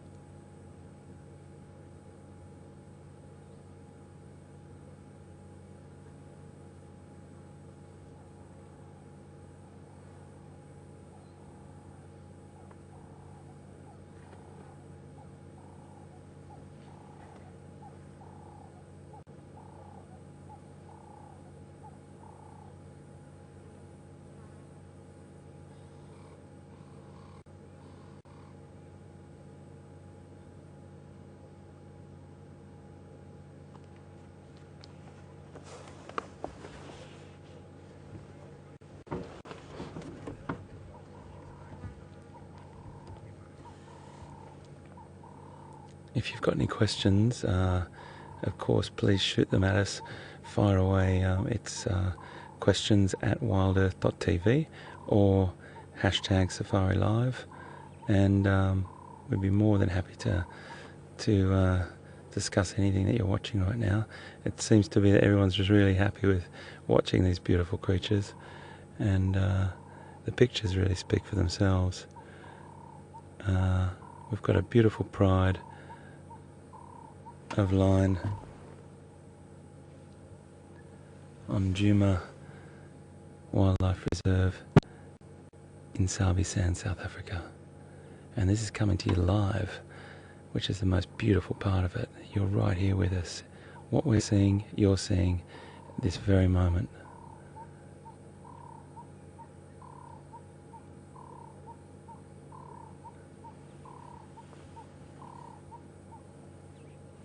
Here comes that female.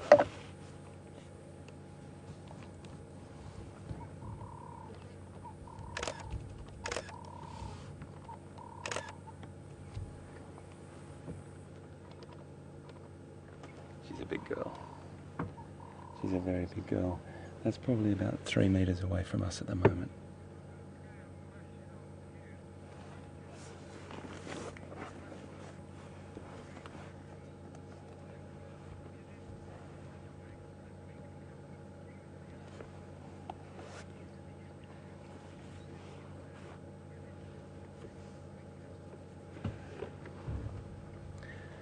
We just got a question from Maureen Blackburn in the UK. Maureen, fantastic question.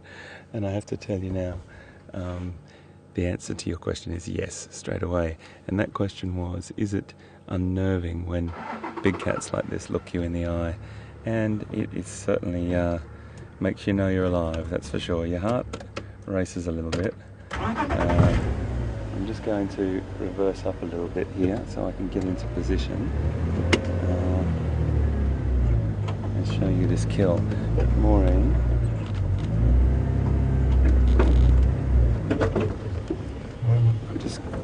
Folks, I'm just moving down where Ryan was in position to show you where the kill is and who else is down there, however many other animals are. And it is a buffalo, and that is pretty spectacular.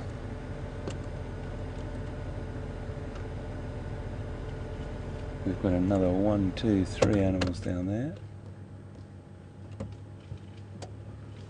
And it's a male buffalo, so that's quite a no small feat as well, no mean feat, sorry, at all. It's a big animal, and they've worked together and pull that buffalo down, and that will feed them for a couple of days. So they'll be lingering around here and spending as much time finishing off this beast and gorging themselves on that, sleeping around this area, protecting the kill as well. Really important that they protect the kill from other predators, particularly hyena. Interestingly enough, we must have gotten here not long after this has happened, because there's not a vulture in sight, and it's normally quite soon. There's no vultures overhead, so we're right here, right now, very early in this whole sequence of events.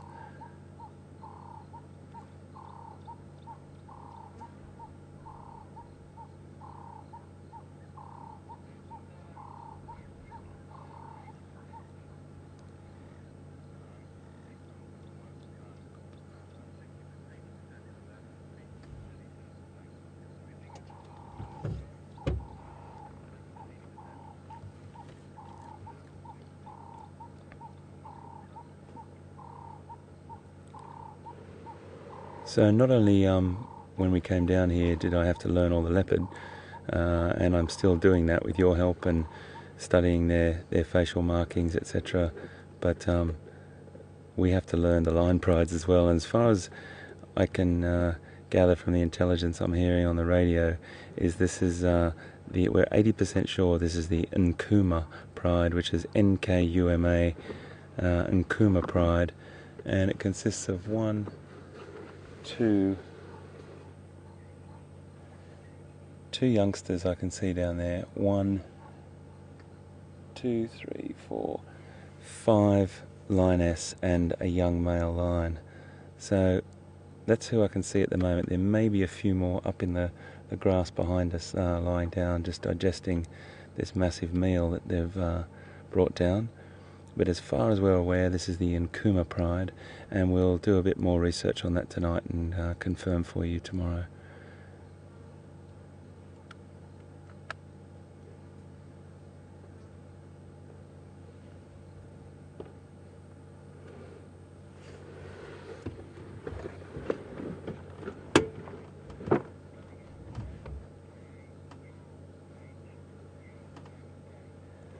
Kuhuma.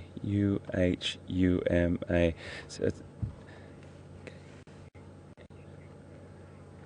the spelling is Nkuhuma. I do apologise about that. Nkuhuma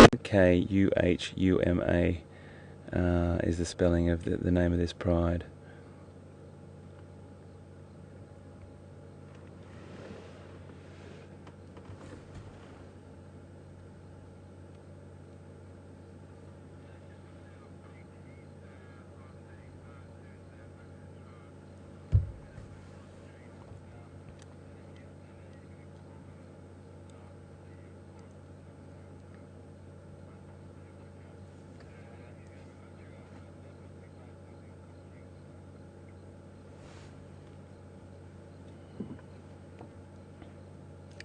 Thanks very much for that, copied that. We've got some really great action going on behind us as well. So folks, now we're really surrounded. We'll be able to come back here for the next couple of days and get to know this pride a little bit more. It's just a fantastic thing, and we would never have known unless Liam saw that wonderful glance out of the corner of his eye. And I'm sorry to bang on about it all the time, folks, but you know, we drove and it was quiet and it was quiet, and what was around the next corner? Do you remember when we took that little bumpy track to the side, and I said this is going to be a bit bumpy? That was the key. That was the key turn, and that's just, we'll keep that philosophy all the time, everyone. If I drive past a road, I'll actually reverse up and go down it, because this is what happens. And VM, my eyes in the sky, spotted them. So happy. And beautiful pictures, VM, really beautiful pictures. So VM's showing you.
So we just got a great question from Jackie's class again. Jackie's class seems to watch Wild Safari Live quite often, which we're really happy about. And hi to everyone in the class, everyone that's watching today. We're really happy to have you on board. And we had a question about when do you think, or firstly, how old do you think that male is? And I'm just watching VM's filming behind here. I'm just going to move up and just Jackie's class, I'm coming back to you. I'm just a little bit in between the pride and the kill, and I just don't want them to feel like we're in the way. And I just moved back to there. So they've got a little bit of a thoroughfare behind us if they want to go down to that kill, and we can still see it from here. But back to Jackie's class. Hi everyone. And the other thing I need to say is Charlie has asked a fantastic question about, firstly, how old is the male? Let's get a little picture of the male just here for you, Charlie, and everyone else in the class. There's the male just there. Okay, so there's the male, Charlie, and how old do we think he is? He's probably about 2.5, 3 years old, maybe about that. So his mane's not fully developed, more like 2.5, I think, and he won't get his full mane till he's about 4 or 5 years old. But when they're about 5 years old, Charlie, they look absolutely magnificent. There's big, wild mane around their neck, which makes them not only look more impressive and big and formidable, or really sort of powerful to other lions, but it also protects their head and shoulders when they're maybe having a bit of a fight or a bit of a scuffle to become the dominant male with another pride or something like that. So it's there for protection, Charlie, and it's also there to make the animal look bigger. So hopefully that asked your question. And big hi to Jackie's class and everyone in there from us here on Safari Live, coming to you live from South Africa. Brilliant stuff, guys. Keep watching.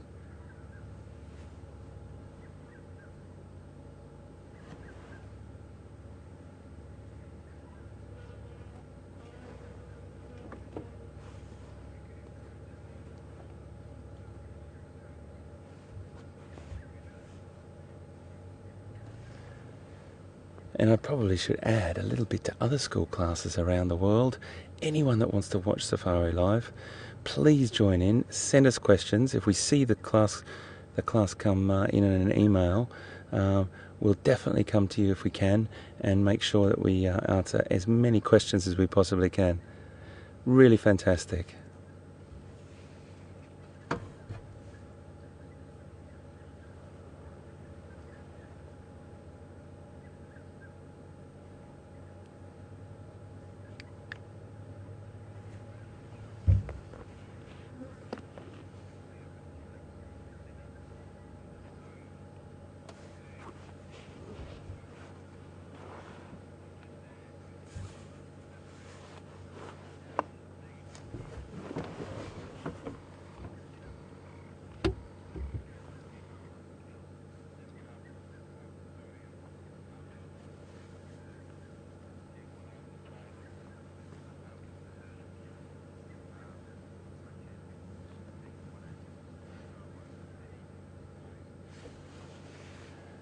So we just had a great question from Cindy. This is really a detailed question, and thank you so much for it, Cindy.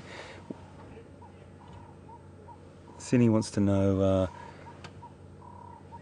if the buffalo was by itself or it was in a herd, and she also wants to know how the pride would have done it. Well, because we didn't actually see it, Cindy, I'm just going to give you a couple of options of how it could have happened. But there could have been a situation where it was a lone male, or moving through the area with maybe another male or a couple of other bachelors. That's one option, and then it could have been singled out. Now, sometimes the buffalo will all band together, and they're very, very well known for banding together and protecting each other. So there's a good chance it was at the edge of a bachelor herd and just got singled out by the lions as they sort of pounced on it. Basically, they would have powerfully come out of the foliage or the vegetation, and then either separated it off or caught it by surprise. There's quite a powerful number of lions here: 1, 2, 3, 4, 5 females and 1 male, and that's one scenario. The other scenario is it could have been injured. We don't know, and was separated down here or was struggling through, and that's how they've done it.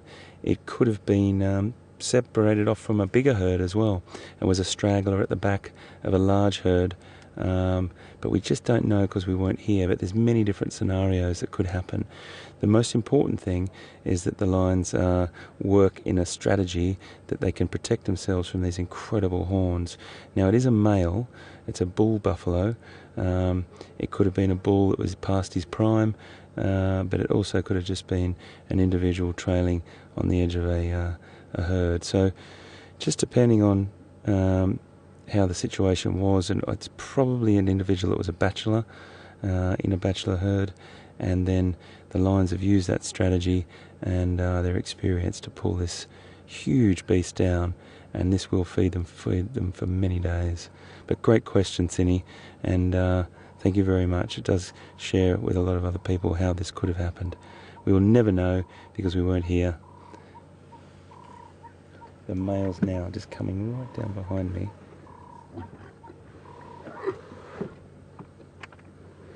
Really incredibly close here. Incredibly close. He's only about probably 10 feet from me at the moment, just walking off. There might be a little bit of vocalization now when he comes down.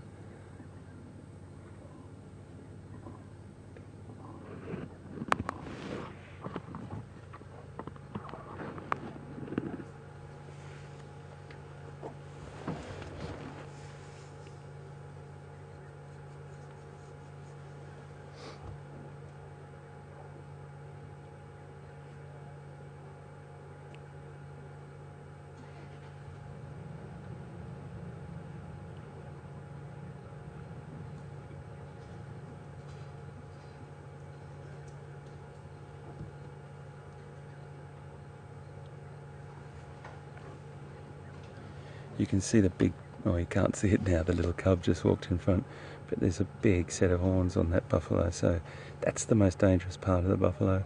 It can hook a lion and potentially fatally wound it. You can see the size of those horns, and that's what they will use and drop their head and neck with those powerful shoulders. really lift a line, and the potential for injury is huge, so they've got to be very, very careful when they're hunting buffalo. But I have to tell you, buffalo is top of the menu for line. This is the ultimate prize for them. Their favourite food, and as I said, we'll feed them for days. So we're going to get some great sightings down here over the next few days. Look at that little cub who's just put his head up and gone to sleep next to the male.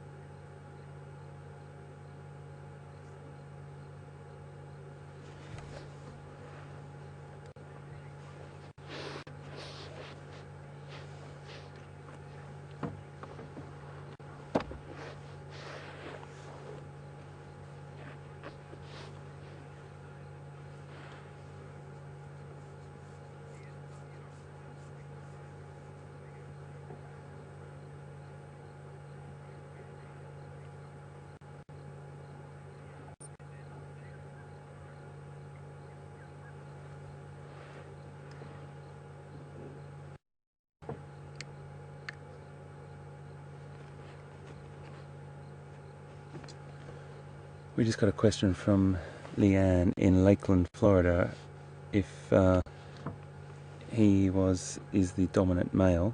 He's not the dominant male. He's got a fair few years to become dominant, so he's definitely not the big boy, and he's just a youngster, probably 2.5, and he's got quite a long way to go, Leanne.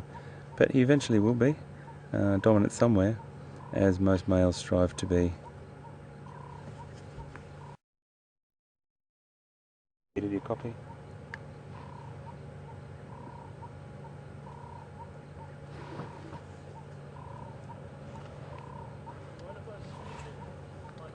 Sure. Just one of the other guides coming down, putting his nose in.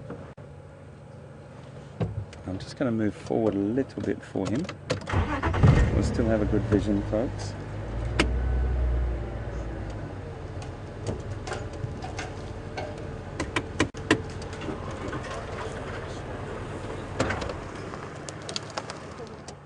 Hey, big man. Yeah. All right, very well, thanks.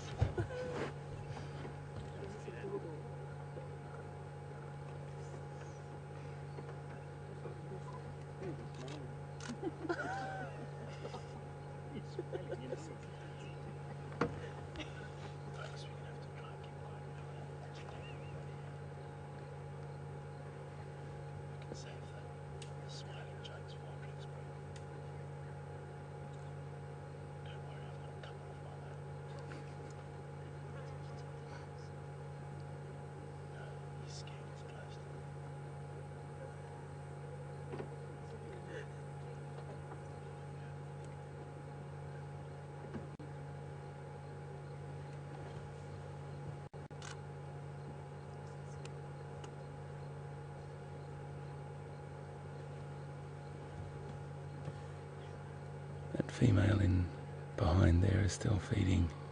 She's been feeding since we've been sitting here.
We just had a question from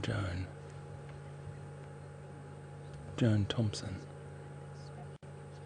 and Joan's asking whether it's unusual for a dominant male not to be around. Well, it's actually not. The large males can come and go as they please, and this young sub-adult male is being tolerated at the moment, and he'll probably be asked to leave in a sort of a manner in some point very soon. But no, the dominant male can come and go as he pleases. He could be around, and he's not actually in the vicinity where we are now, but he could end up coming down on this kill at some point as well. So not necessarily this evening, but it's not unusual, Joan. And Joan, it'd be great to know where you were from as well. Unfortunately, we couldn't tell everyone where you've emailed us from, but it would be great to know where you were from. So anyone that sends us an email, please let us know where you're from, so we can give you a little bit of a shout out to your city or your country as well.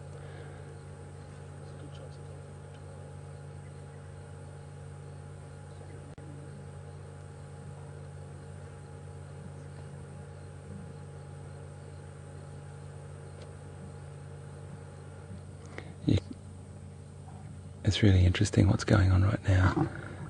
The young male's trying to make his way around to have a feed, and you see that tail flicking from behind the animal. There's a line nearly inside that buffalo eating, and that lioness is not letting the young male in there.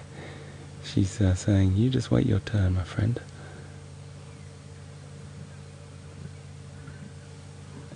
She's letting out those grunts, those sort of snarls, one after the other, just letting the male know he's just edging his way around, trying his hardest to get some of that food.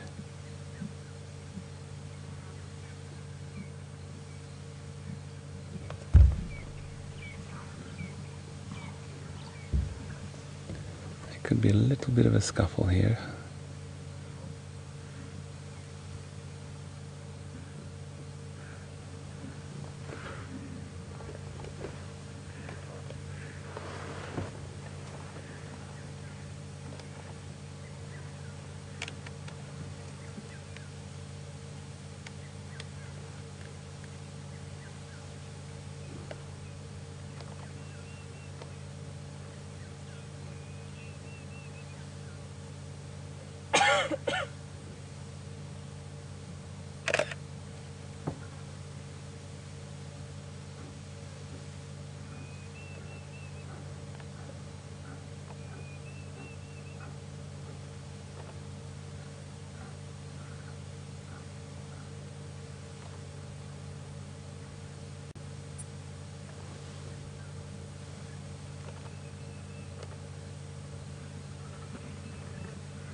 This morning.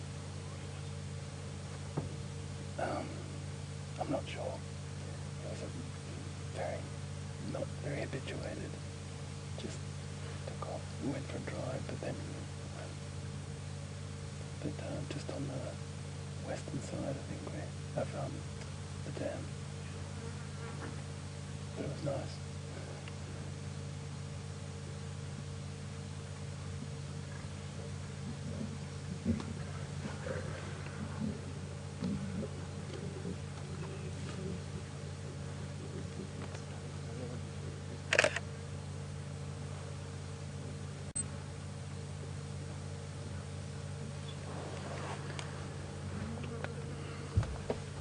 So we're just sitting, folks, just watching This male, he's definitely trying to get a little bit of a feed there, but he's doing it quite delicately because there's a female inside the buffalo, letting out some pretty obvious vocalizations to say, settle, don't you dare come in here, I'm eating.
They would want to avoid confrontation.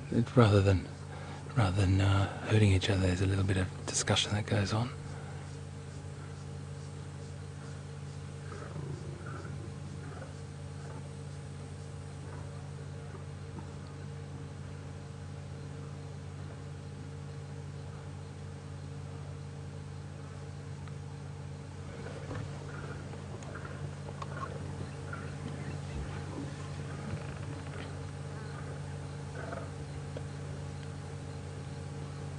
Just got a question from John Autry about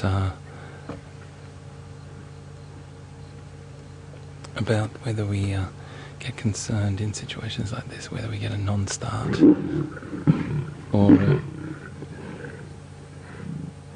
a flat tyre. And John, I suppose the answer to that is it's not the ideal situation, that's for sure, to have a flat tyre or a non-starting vehicle in this situation, but we'd always make a plan somehow.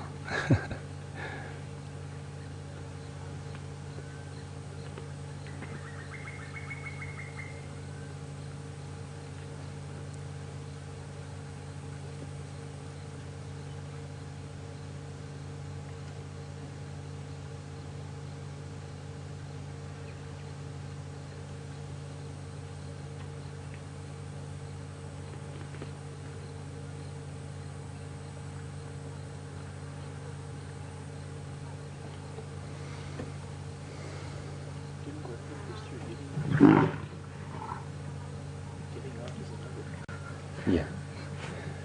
Around there, mate. You tell me when you want to go, and I'll just pull in there. Who's that?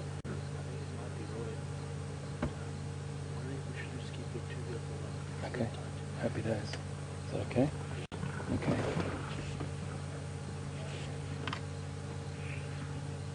If you want to Could you just do comms with them for me, please, mate, if that's okay? Are you? Who's next in queue? I think it's Roy. He was asking. If you don't, I'm gonna see if I can jiggle my way out of here. Okay. Well, do you? Roy.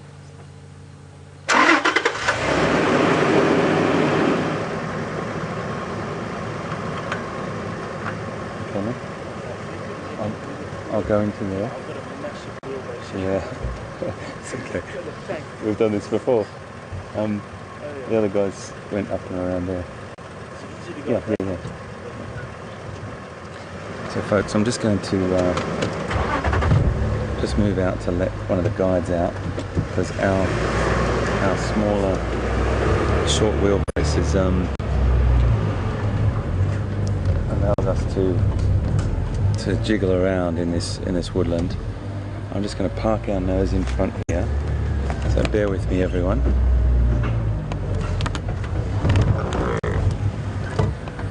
So we're just losing this vision of it for a minute. Please understand that we're going back there, and we're good to go. I'm just wondering if you can still see. Can you still see there, mate? A little bit of a tree in the way. I could probably edge down a little bit further. Yeah, just let me go down a little bit further. This might be quite a nice. How's my aerial there, mate? Quite a nice spot, actually. That's great. Okay, so we've got another angle here, and that's going to allow other vehicles to come in and out.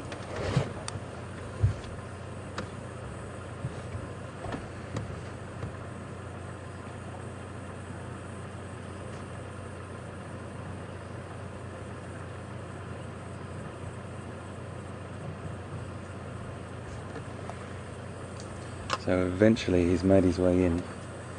He's gotten to the end that he wanted to.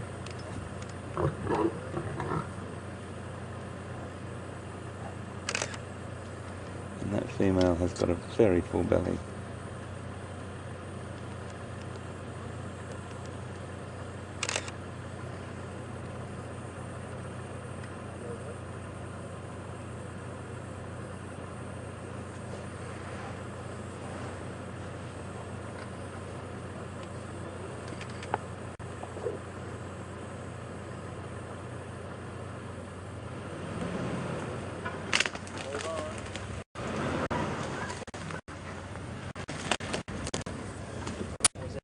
Pleasure, mate.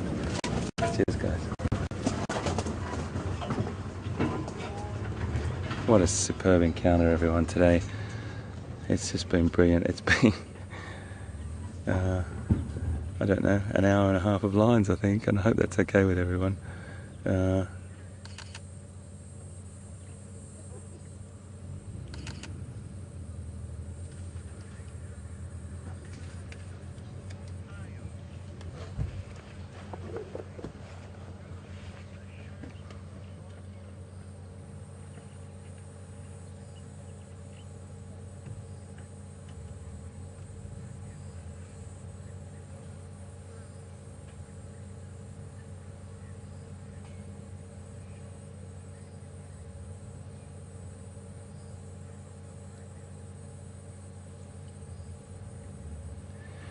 We just had a question from Deborah from Ohio, sitting on the shores of Lake Erie in the colder temperatures. She says she's sitting in the snowy, cold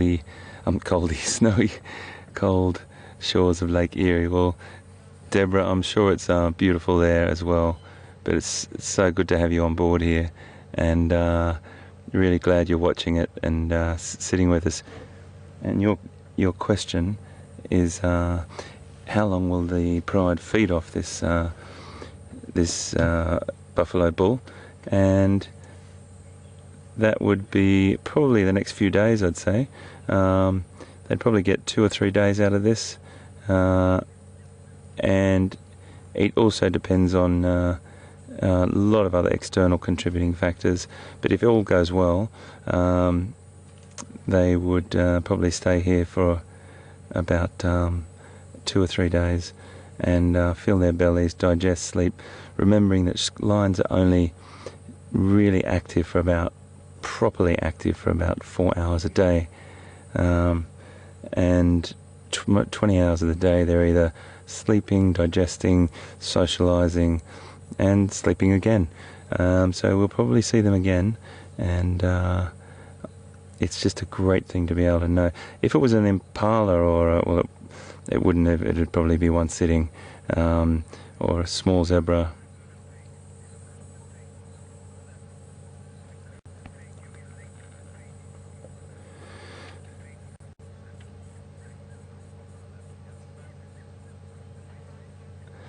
So I've just gotten word that we're going to go over to Pete, because Pete's hot on the trail of a leopard, which is absolutely fantastic.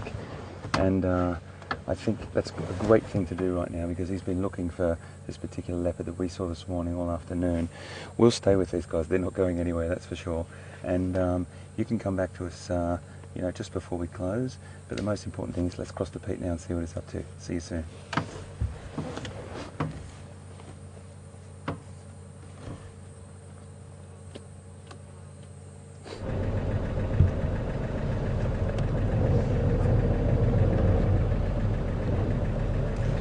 Well guys, very, very good luck and awesome to know about the lions, and nice to have you back this side as well. We've been looking around at various things. We've made our way back towards Djuma, and we will be going to those lions later to join HT.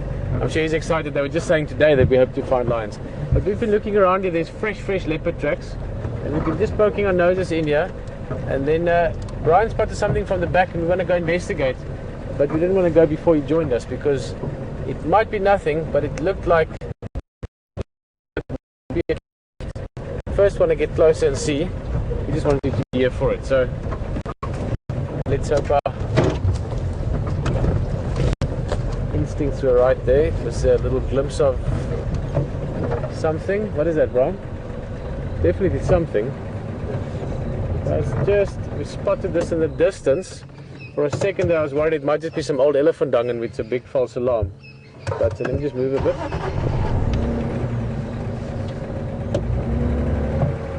What is that? Go backwards a bit.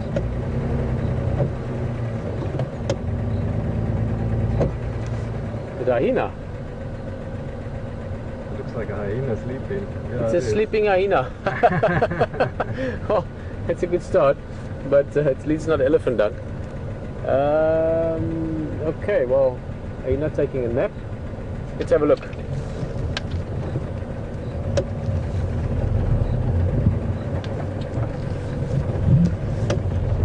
We know this leopard was around here around about midday today. One of the guys, Jim Reeves from Djuma, saw it at Philemon's Dip, and we went back there just now and actually found tracks on top of our tracks from earlier today when we were looking for it at about 4:30. So the cat is around. Hyena's starting to wake up. Fast, nice little nap. Let's go see what the hyena is up to. I also want to listen a little bit, because leopards moving around tend to have things announce them, squirrels, birds and so forth. And we're keeping a close eye there at HT as well. Very exciting to see those lions the first time this time around. This is Djuma Pride, and I believe they've got some cubs with them, which is always very special to see.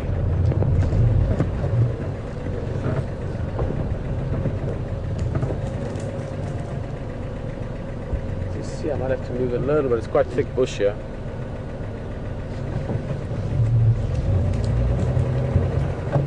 There we go. Just waking up, big yawn, sniffing the breeze there.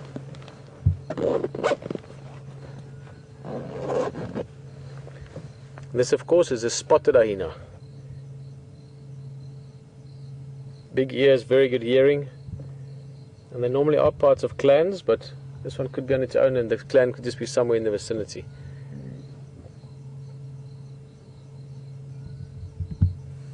Also likely to be hyenas around that buffalo kill where the lions are. Very exciting, that, because it means that we should be seeing lions for at least a day or two, but often 3 or 4 days even, and they've got a big carcass like the buffalo. So that's very good news for us. Some big cats for the next few days. Sleepy drops. Yeah. It's so funny. We were driving down into this dip and really looking around. I mean, the tracks were very fresh that we had. And Brian said, "There's something." And we reversed a little bit and we could just see it through the brush.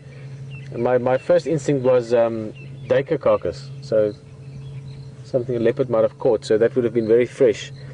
And then and we just stopped right there, you know, and then waited to get you guys in the vehicle. But it turns out to be a hyena. Hyena.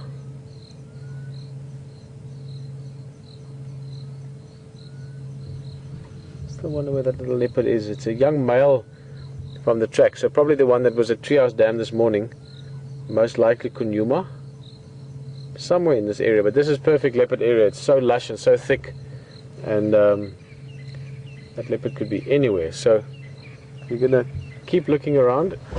Maybe you're gonna stay with us a little bit before we go back to the lions. Just want to take one drive back towards where you had those tracks. I mean, this is the kind of the time of the day that the leopards should start moving. So we have a very good chance of maybe finding it. There's something magical about that first moment when you find something.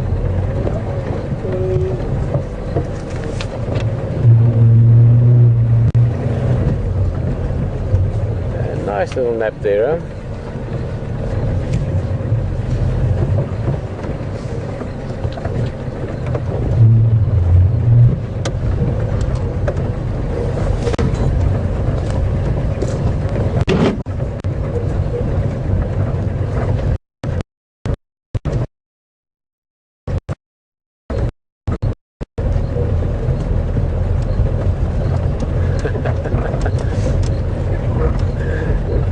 No, we all thought various things, and it certainly has the spots. At a quick glance through the bush, one could mistake that for a leopard or a duiker or a few things. Look at that beautiful sky.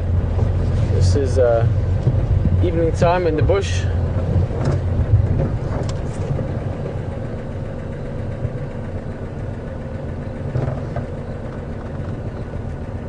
Love this time of the day. Also cooled down a little bit. Very pleasant temperature now. If I was a young leopard, I would be walking around about right now.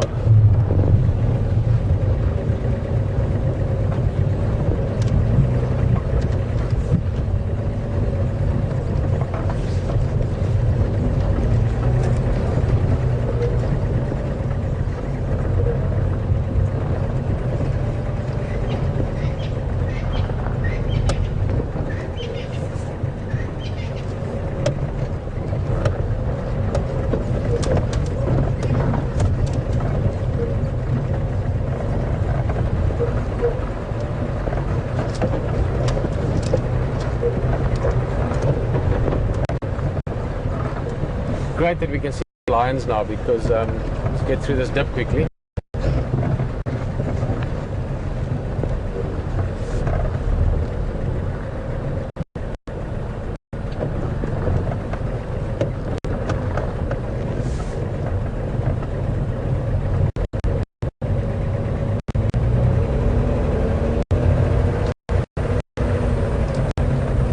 The last almost 2 weeks now that we've been getting out here and testing and going through everything we need to do, getting ready for Big Cat Week. The lions have been around, but they've mostly been just in the area next door to us. So we've heard about them almost every day on the radio, but just never where we could see them. It's really exciting that they are here, and also exciting that HT found them. It is the best when you find something. It was very exciting. Have a little look in here.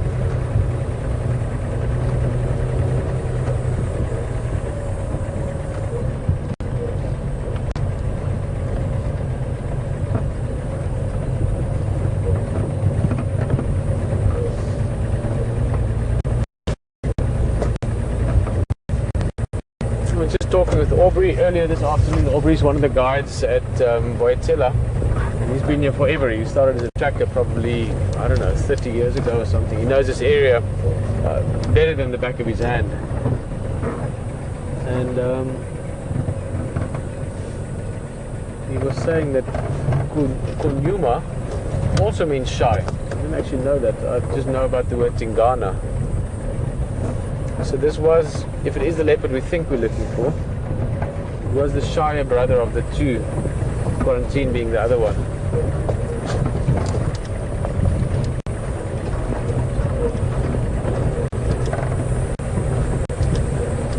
Back around, we're just on the other side, or the upside now from that drainage line that we were in. You might see the hyena up front, depending on how we can get our nose in there. And then Will and HT and everyone are keeping a close eye on the lions. So if there's anything exciting happening, I think they'll give us a shout and we can go back to the lions. But for now, let's just peek around a little bit more.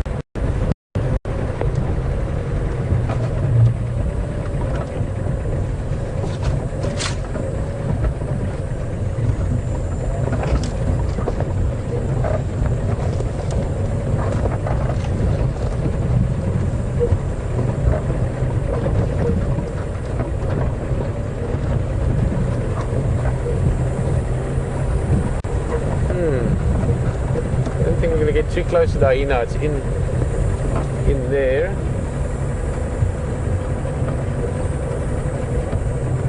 Quite soon when we get a bit of rain, these will all be water puddles. It's quite an interesting area in the back here.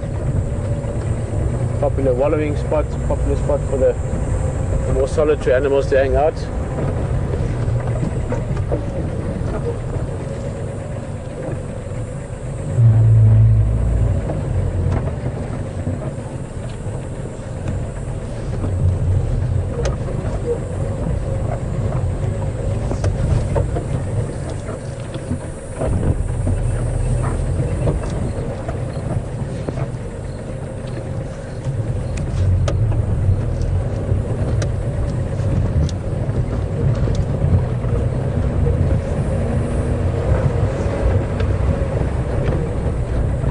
Right, well, perhaps some days they just don't want to be found. And that's what we discussed earlier. Brian and myself were just saying, we're not going to look for leopard now, because then maybe we find them. Oh, there's the hyena.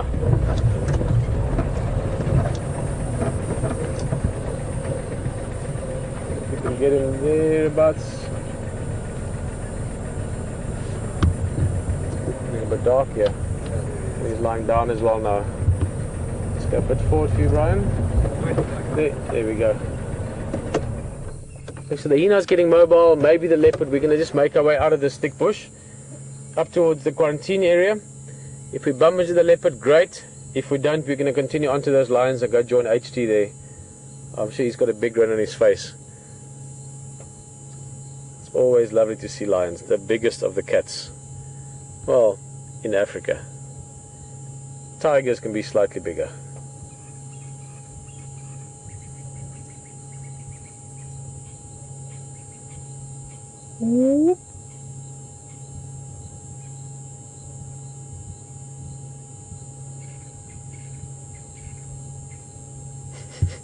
It looks like someone that just woke up. All right. So he's going into the thick stuff there. All right, we're going to make our way out and head over to the lions. That's a grand plan.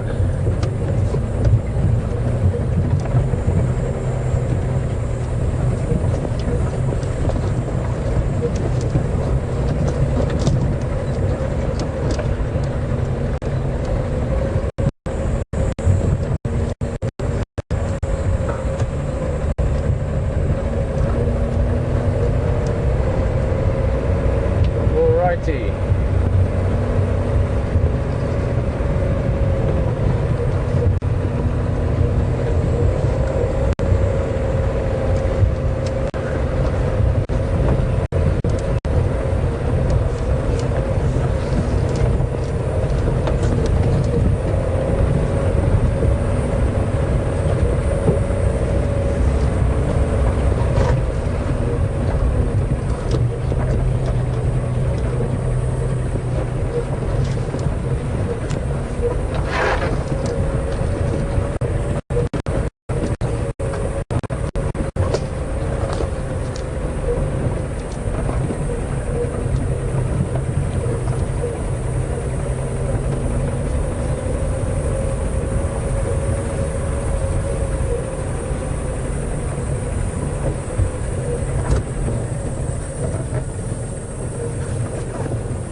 Hello Rita. Yes, I'm also happy to be back alive and back in the Djuma. The vehicle seems to be better than ever actually. We had an awesome afternoon yesterday with a leopard that I'd never seen before, Tingana. It was a nice drive, and of course the leopard with the lion this afternoon. Big bonus as well. We're going to head over there now. I think we're going to leave this leopard be unless we bump into him en route. Never impossible.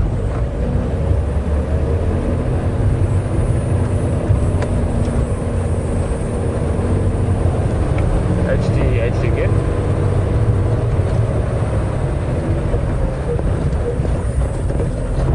Yeah, we are just leaving this quarantine area now. We can head over and come join you there.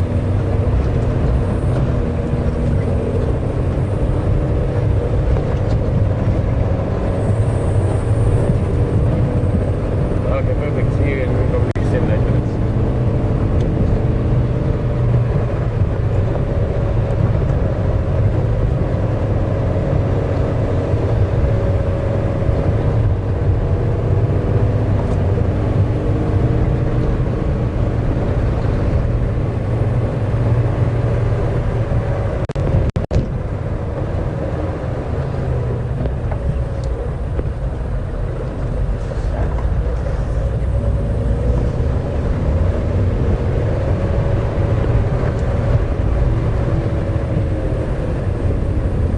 Cooling down quite a bit now. Two jackets.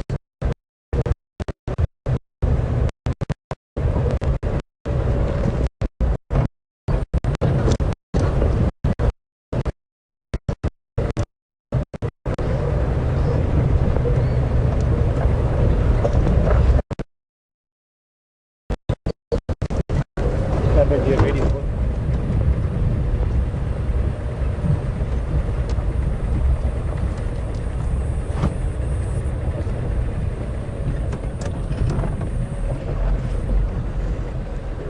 Spotlight in case we need it.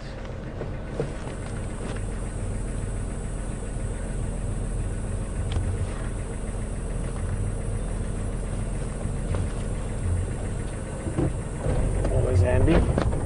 Ooh, don't worry. I've applied for a driver's license. That's looking back to me. Alright, we are on our way. Ready for the night drive. 25 minutes. It should take us about 5 or 6 minutes to get there. Never know what you might find on the way. But very exciting to know that we will find lions when we get there. It's we've had a little bit of lion activity since we've been here the last 2 weeks, so very, very good.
Beautiful call of a spotted duckkop. These days it's called a spotted thickney. Always get them around water, or normally around water. A couple of buffalo just having a relaxing time there. Not doing too much.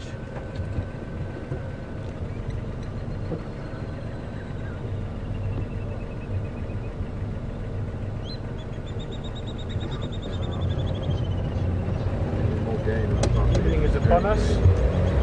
Yeah, I should get my spot on that, sorry guys.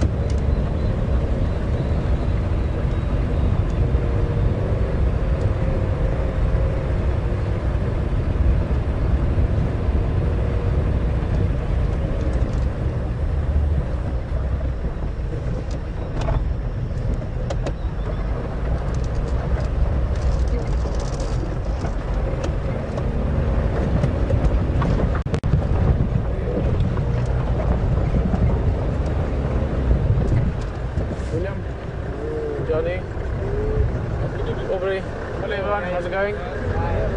He's like lots of blonde kids. Aubrey, we've got the fresh and corns are there by Philemon's dip coming up, but just a little bit and then going in the Schatine again. We looked around, they couldn't find it, but the Ingrid Ponzo is there, so is it? Okay. Alright, have fun. Cheers. Bye bye. So it was a family vehicle there, so they were all over. We couldn't show the guide, but that was Aubrey, and must be 2 or 3 families because there were probably about 8 little kids in the back between the ages of 3 and 8. Every single one was blonde. This is little blonde heads everywhere. Alrighty.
Yeah, copy, mate.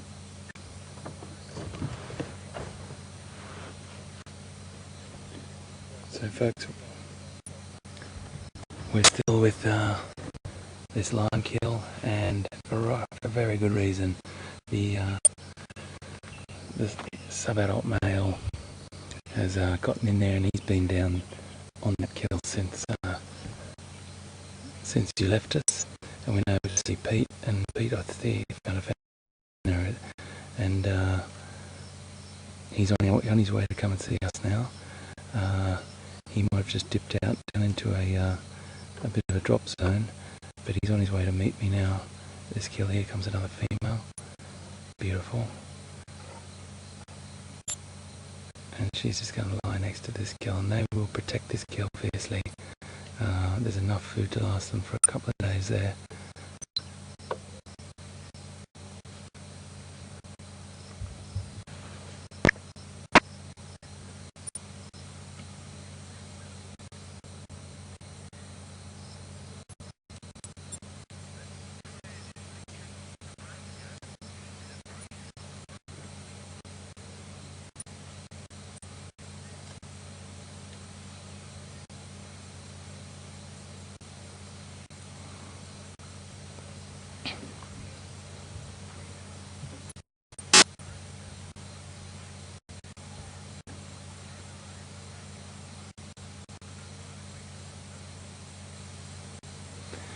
We just got a great message from BA running a preschool in Lincoln, Nebraska.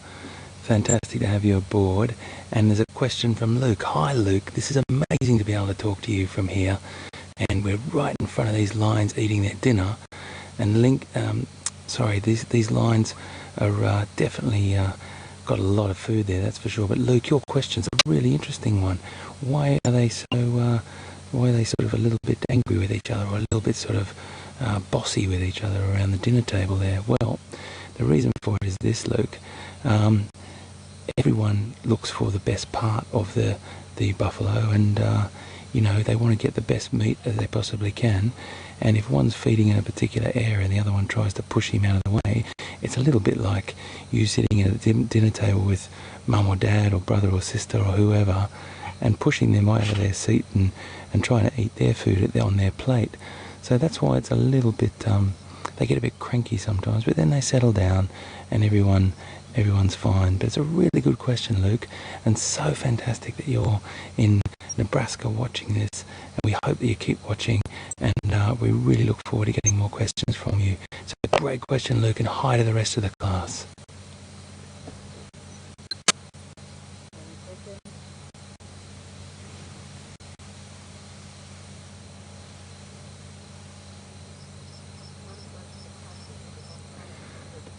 So we've got a female that's turned up. She was lying over in the grass, so I think my number at the moment is eight females, and that light is from another vehicle, not us, and it's a very, very soft light, but he's just moving off now. He's had his fill, and one of the females has turned up. So we're going to put out some of our soft lights on now.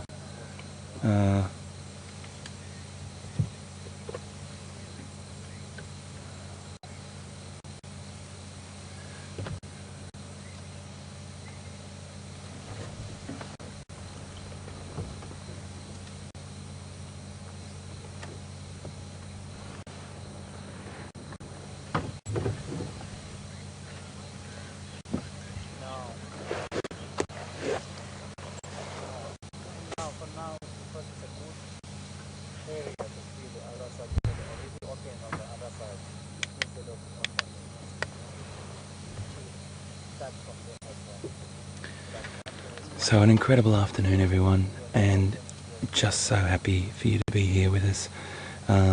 It's been line this side, and I know Pete's been on the really, really hot tracks of a leopard as well, so it's been a very exciting afternoon. He's coming over to join us now, and I have to take my hat off to my co-pilot here for seeing out of the corner of his eye that line. And that elevation that he's got up there, the eyes in the sky on the back of the vehicle, has paid off yet again. So VM, congratulations, mate. You've really hit the jackpot tonight for us. Very, very exciting times. We've got a pride of probably 8 lioness, 1 sub-adult male, a couple of younger cubs, and a big buffalo.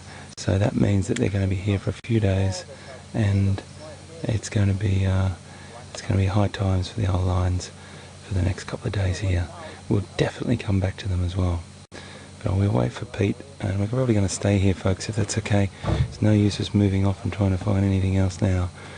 It's just been an absolutely glorious afternoon with Lion.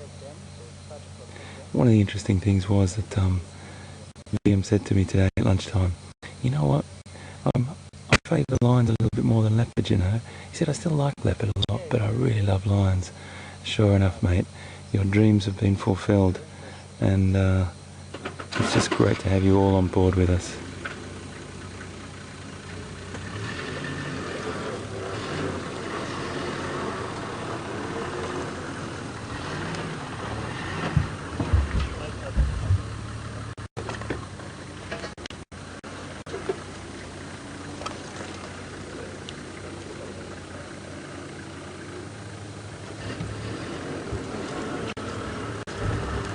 I'm just going to move our vehicle up a little bit, guys, okay?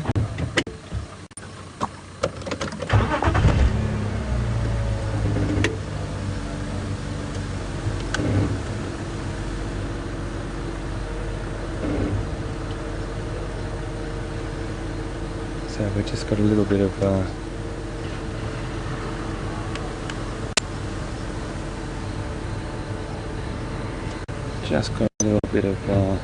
light on here. Just have to negotiate this, folks, so please bear with us.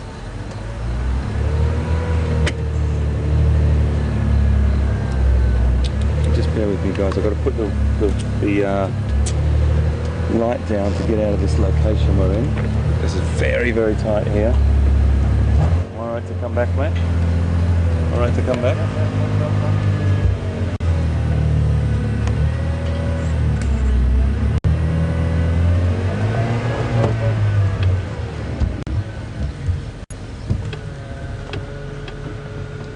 So please bear with us, guys. It's really tricky, this spot. I'm stuck between trees and all sorts of things, but it's all fine.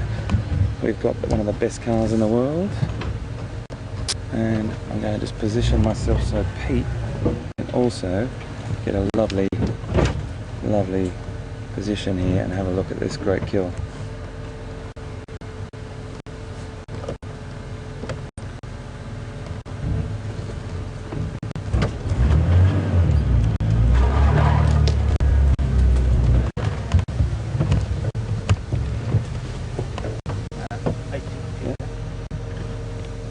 Big male coming through here.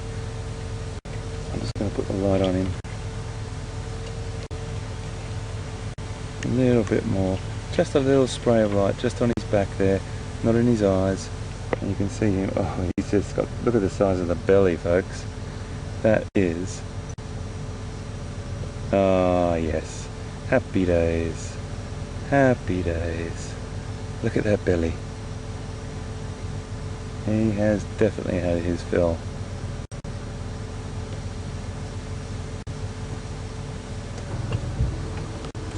I'm going to go just a little bit further forward, okay guys? The reason being is I want to get into position so you can just watch this other lioness down here. Really. Bit of an angle here.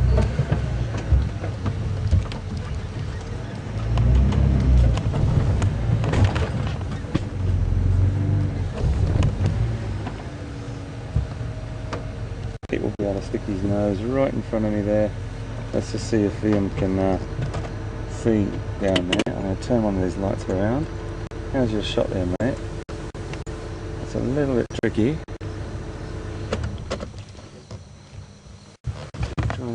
Folks, we're just readjusting everything for you, so just a second.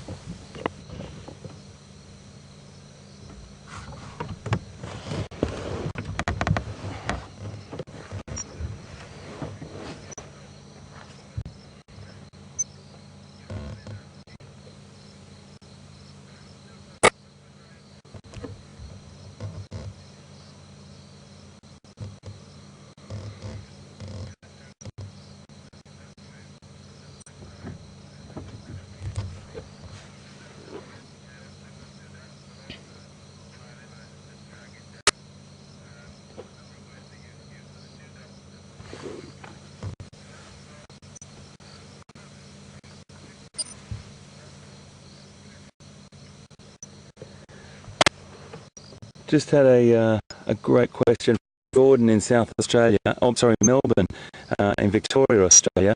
Jordan, hi, and thanks for coming on board. Fantastic to have you.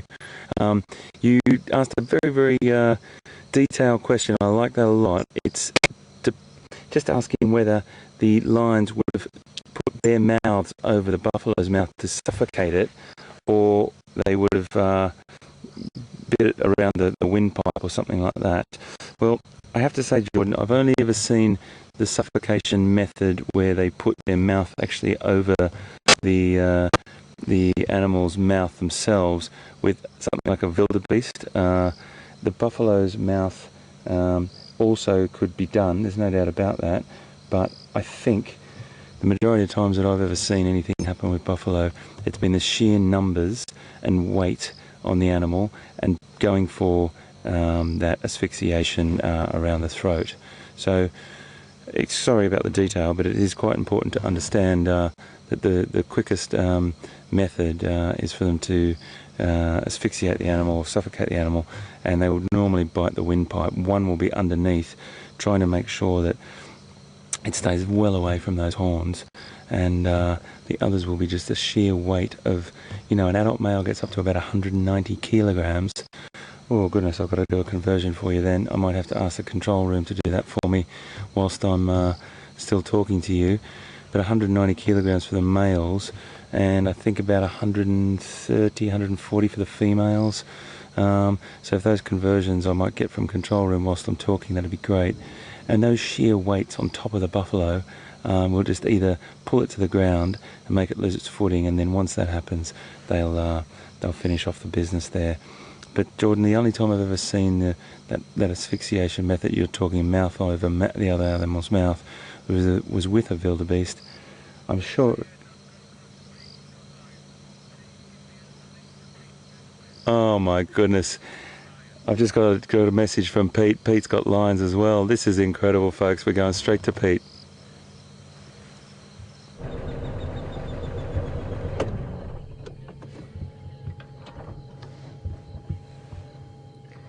Well, what a surprise.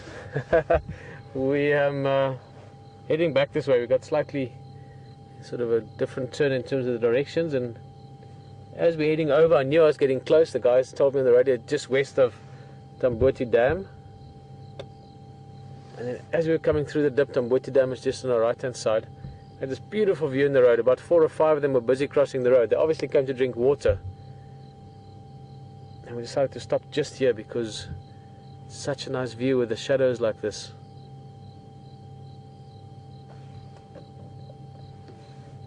This is one of the adult lionesses, one of the youngsters walking away. They're sort of swaddling away almost with that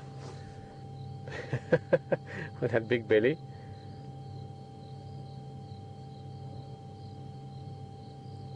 And this is great. When lions, I wonder when this happened, last night sometime probably.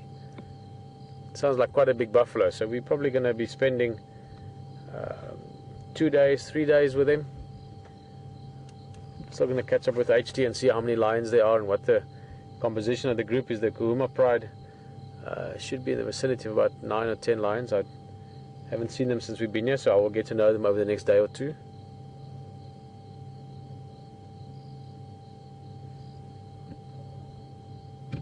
I'm going to go a little bit closer. I'm going to try and keep this sort of shadowed feeling around her. She's got a nice full belly, obviously happy just to relax a little bit. And what we'll do is we'll follow her. We've got about 5 minutes left. That looks nice.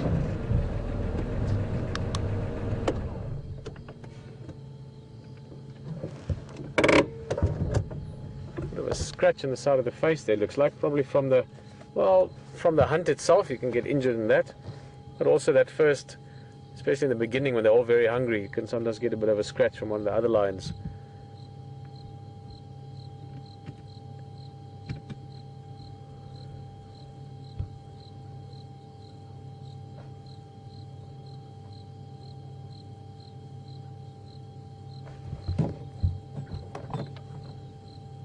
HT again. So let Hayden know that we're still sitting with this female. He's obviously with the rest of them down at the carcass.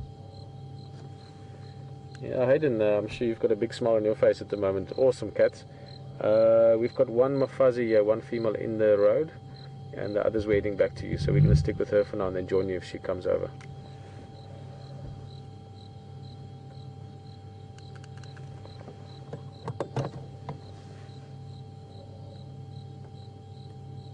Oh.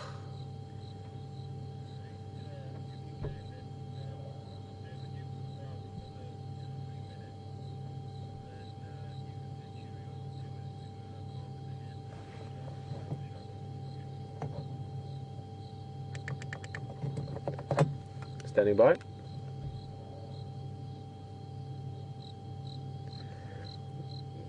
Yeah, I've got one Mafazi here, just somewhere on the Lela here, just west of Tambuti Dam. We turn off for Tambuti Dam, and the other Mampimpane is Famba back to the Nama.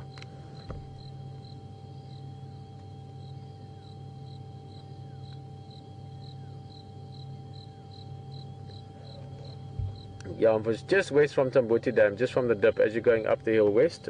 Somewhere there's the turn off. Okay. That's just Texan. Texan saying he's going to come past in the morning. This is such an exciting thing always for the guides. I mean, obviously for the lions also, they've got food. But for the guys in the area, they know that for the next few days, you're going to see the big cats. And it's very close to Voitela Lodge, so we could also have roaring here and all kinds of activity like that. Well, I don't think we're actually going to get to join Hayden as planned. We've got a lion in the road in front of us lying around. So we can enjoy her, and I'm going to say goodbye from myself and from Brian on the vehicle. And then go over to Hayden. He's going to say goodbye from that side. He's had a spectacular afternoon with all the lions, and it's going to be lovely to go in the morning and see what's going on there as well. So from myself and from Brian, thank you for joining us this side, and see you tomorrow morning.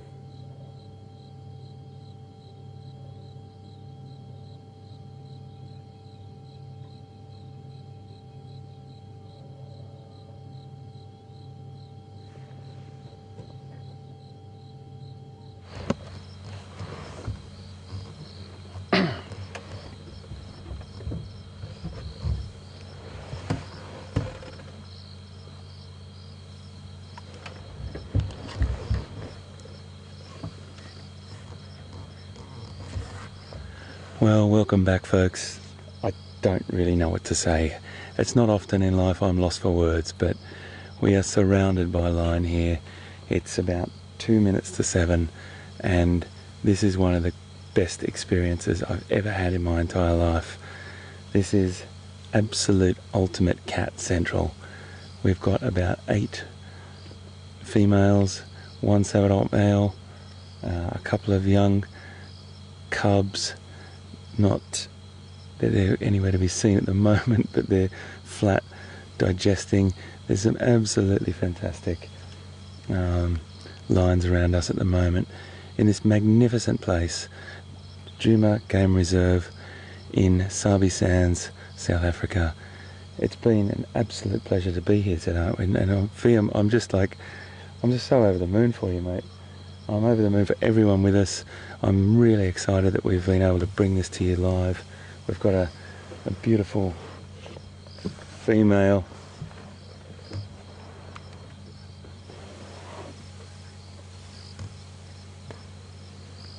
I'm just going to try and turn around. I've got cats all around me. I don't want to hang my arm out the window. Gosh. Female, male, female. We're surrounded, absolutely surrounded by lions. This is one of the most fantastic feelings I've ever had in my entire life.